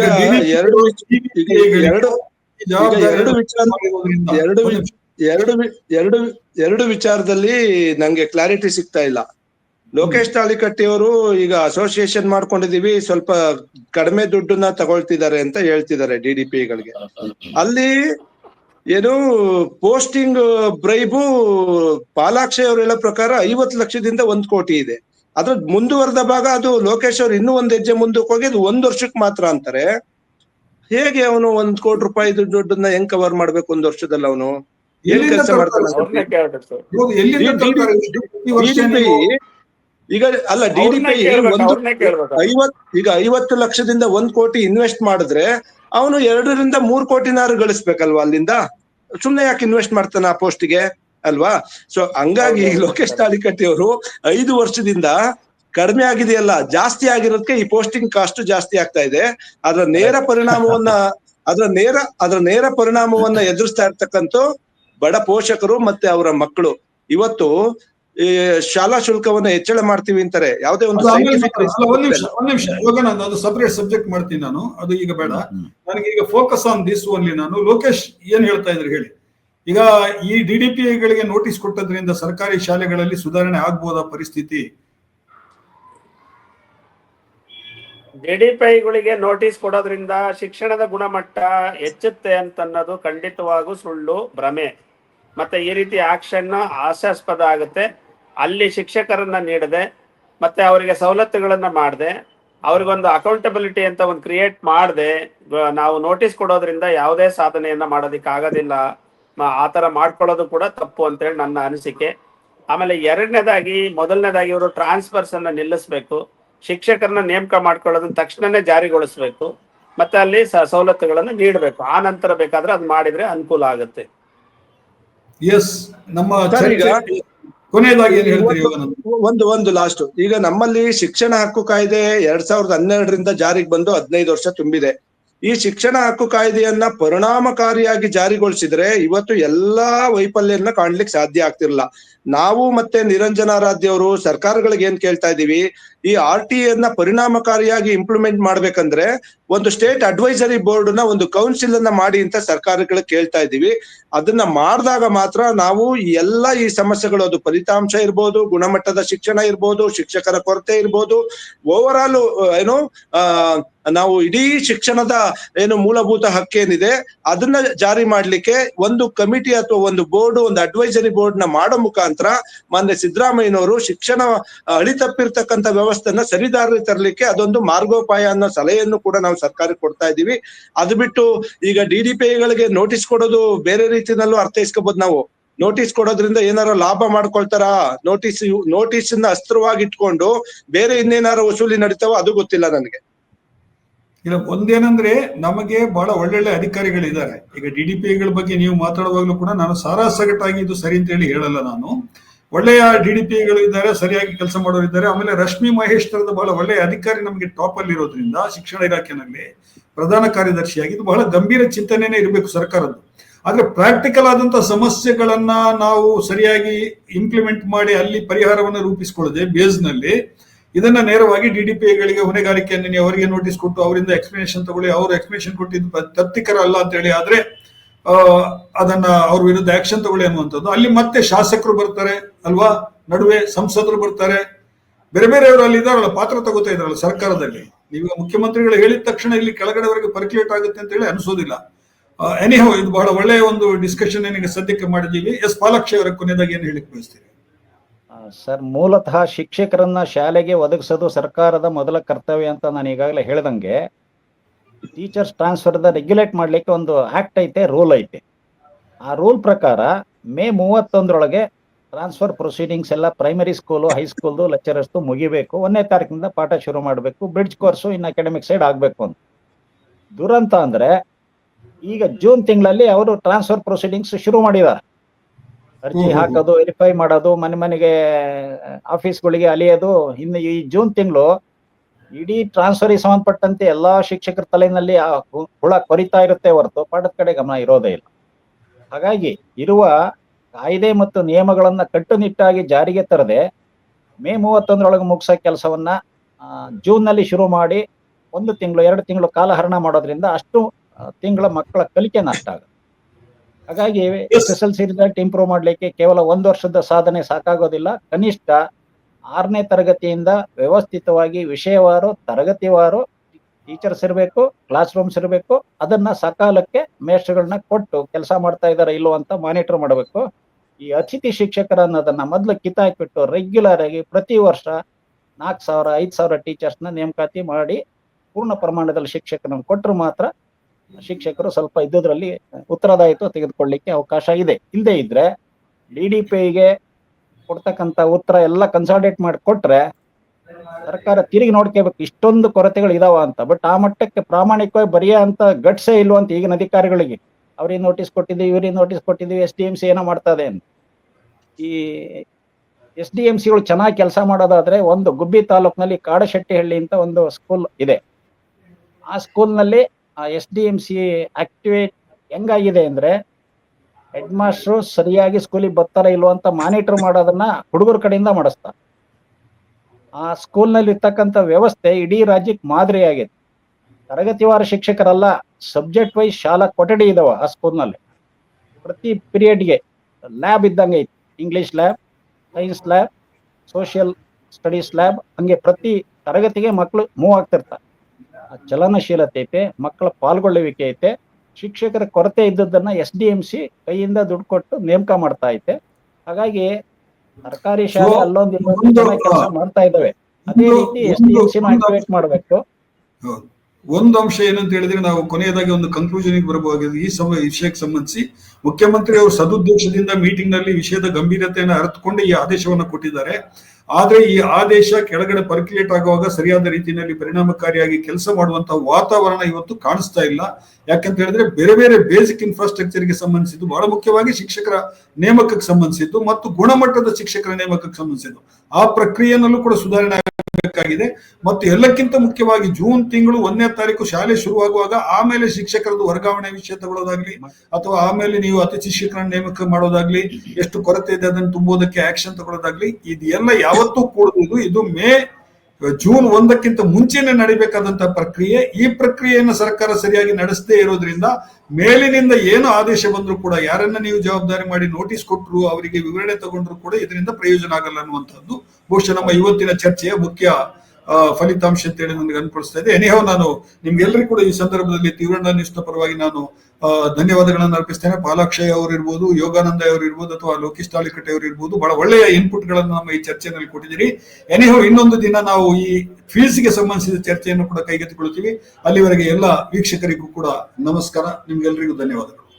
ನಮಸ್ಕಾರ.